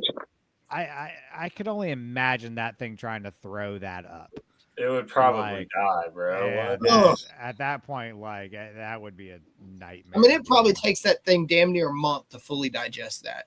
Oh, yeah. Absolutely, easily. Look at how fucking just like peachy caramel the like pattern is. It almost reminds me, almost like a breadlie a little bit. It almost has that look. It's crazy looking. Yeah. Damn near. Have any of you seen any wild snakes regurg some weird shit or eat weird shit? I watched a cottonmouth peel a road jerkied frog off of the pavement and eat it. We watched that, but not a road jerky one. Just Now this one was flat as a Freshly hit. pancake, and it had started raining, and so it slightly rehydrated it, but it had been on there Yep. for a couple days. That's And this disgusting. cottonmouth was just like, I was like, what dude Pancakes. in his head? And he rips this pancake frog off the pavement and starts eating it. And I'm like, bro, there's got to be like maybe 2 calories in that. What That's are you what we doing? call. That's what we call bacon, motherfucker. Right. like that jerky, bitch. I almost never see wild snakes regurgitate up here, but I don't know if I've had one regurgitate. I had a big red belly regurgitate a full big ass bullfrog onto me. It was disgusting. Damn. Well, Devin, before we wrap it up, give us, as far as like dream herping spots, give us one place in country, one place out of the country that you want to go to. What are your dream spots? in country, I'd like to check out most of the country. There's something that appeals to me all over. But if you had to choose one, shit, man. I'm gonna put you on the spot. If you got to pick one, where I would say somewhere in the southeast, except a lot of it wouldn't be lifers for me anymore. I know Alabama's got some of the best diversity for snakes and turtles. You get a lot of the east and west stuff meeting. Yeah. I don't think I'd handle a desert very well, but Arizona's kind of hard to beat, man. Yeah. for sure. And I'd like to check out Northern California at some point. Yeah. There's some plants out there like the cobra lily that I really want to find, the big kind of weird pitcher plant, but I really want rubber boas. Yeah, Yeah. rubber I want to find rubber boas. worms. What's that, Rubber Scott? worms. That's what you said. Rubber worms. Southern California doesn't seem. Sky, you're moving to California, right? I'm trying, man. If I can make it happen. I know Zach went there a couple years ago and just randomly met. He went to church, randomly met a guy that was like, "Yeah, my son's into this." That's the same age as Zach, and so he just met 2 guys herping, and went out and found like 4 rattlesnake species, Nice. and then some cow kings and shit like it was nothing. Nice. I remember that was a so- while ago. That was fucking awesome. Yeah, and like in like a night and a half. So he sent me that, and I was like, okay, that's on my radar. He did pretty good. What about outside the country? Where would you want to go? If I'm going outside the country, I'm gonna combine it with carnivorous plants. That's my hobby that I'm pretty into and passionate about. Yeah. South Africa's really nice for that. Indonesia would be hard to beat. Yeah. But I don't know. A European tour, just checking off Vipera wouldn't be too bad. Yeah. I'd be real happy with some Vipera. Yeah, absolutely. Australia, obviously, that's kind of a given. Yeah. Yeah. Oof. It's pretty much the cop-out answer for any herp. It is. Like going to Northern Australia and getting like an Owen belly with like would be like the miracle thing, but it's never gonna happen. Right. But yeah, no, and probably Indonesia or New Guinea. Because then I can do the carnivorous plant thing and hike my ass off, and if I'm extremely lucky, find a Boland's. There you go. I've handled a bunch of them now, but seeing them in the wild would be cool as shit. Yeah, obviously. I want to do New Guinea so bad, man. That's Dude, definitely high on my list. God, I want to go to Papua New Guinea, dude. It'd be nuts. Yeah, no, they got some cool shit, and then they got their own little Antaresia over there now. Yeah, they Oh, yeah, I saw that. That was a recent discovery, wasn't it? Yeah, I think they first found them in the early 2000s, but then I think Dan Malari got some 5 years ago maybe. I think he's bred them a couple times. Yeah, I wouldn't mind having those. I'd make room for those. Those are small. I like Antaresia. There you go, man. Well, cool, dude. Thank you so much for coming on tonight. If somebody wants to hit you up and talk snakes, where can they find you or even see your posts? Yeah, Pictures? Social media. I have a Facebook. I don't even have Facebook installed right now. I don't use it. I haven't posted in years. If you want to find me or see my posts or anything, I'm basically mostly on Instagram. It's Devin with an I _F99, all lowercase. Yeah, I mostly post basically all reptiles. Every now and then I might post a plant or something. I work third shift, so I left work early last Thursday night, not yesterday, but last week, and found a great horned owl that was hit by a car, and I got some good pictures of that because it kind of recovered overnight. I was going to call a rehabber. I ended up letting it go after a day because it bounced back and seemed to be just fine. But when I released it, I got some really good pictures, so I'm probably going to post that. Nice. Hell yeah. So, y'all definitely. But it's mostly all reptiles. Y'all definitely got to check out Devin. He's got some sick. Definitely got Insane some pics. sick pictures, man. Yeah, man. I appreciate it. Yeah. And well, yeah, no, and again, South Carolina trip. I want to thank Gabe again and a lot because we probably wouldn't have found half of what we did. well, yeah, y'all gotta fucking hit me up next time. I mean, Jesus, Gabe was like, "Oh yeah, Devin was here last week." I was like, "What the hell?" Like, I'm sorry, man. I live how far out are you? right up. I'm 2 hours from Gabe. Shit, I thought you were farther than that. No, I live. And that's the other thing. Every weekend, I'm at my fiance's place, who is an hour from Gabe, less than an hour from Gabe. We were there for a week. Yeah, thanks, So asshole. next time, next year. Sorry. Golly, yeah. He's like, "Oh yeah, Devin came down." I mean, I'm like, it was "Oh yeah, good. I'll just go fuck I was- myself." I was like, it's hey, fine. man, come I'll come down next year when it's wetter. hours. Yeah. I was working through most of it in my defense. Yeah. How far out's Jack? Because I Well, know he moved, right?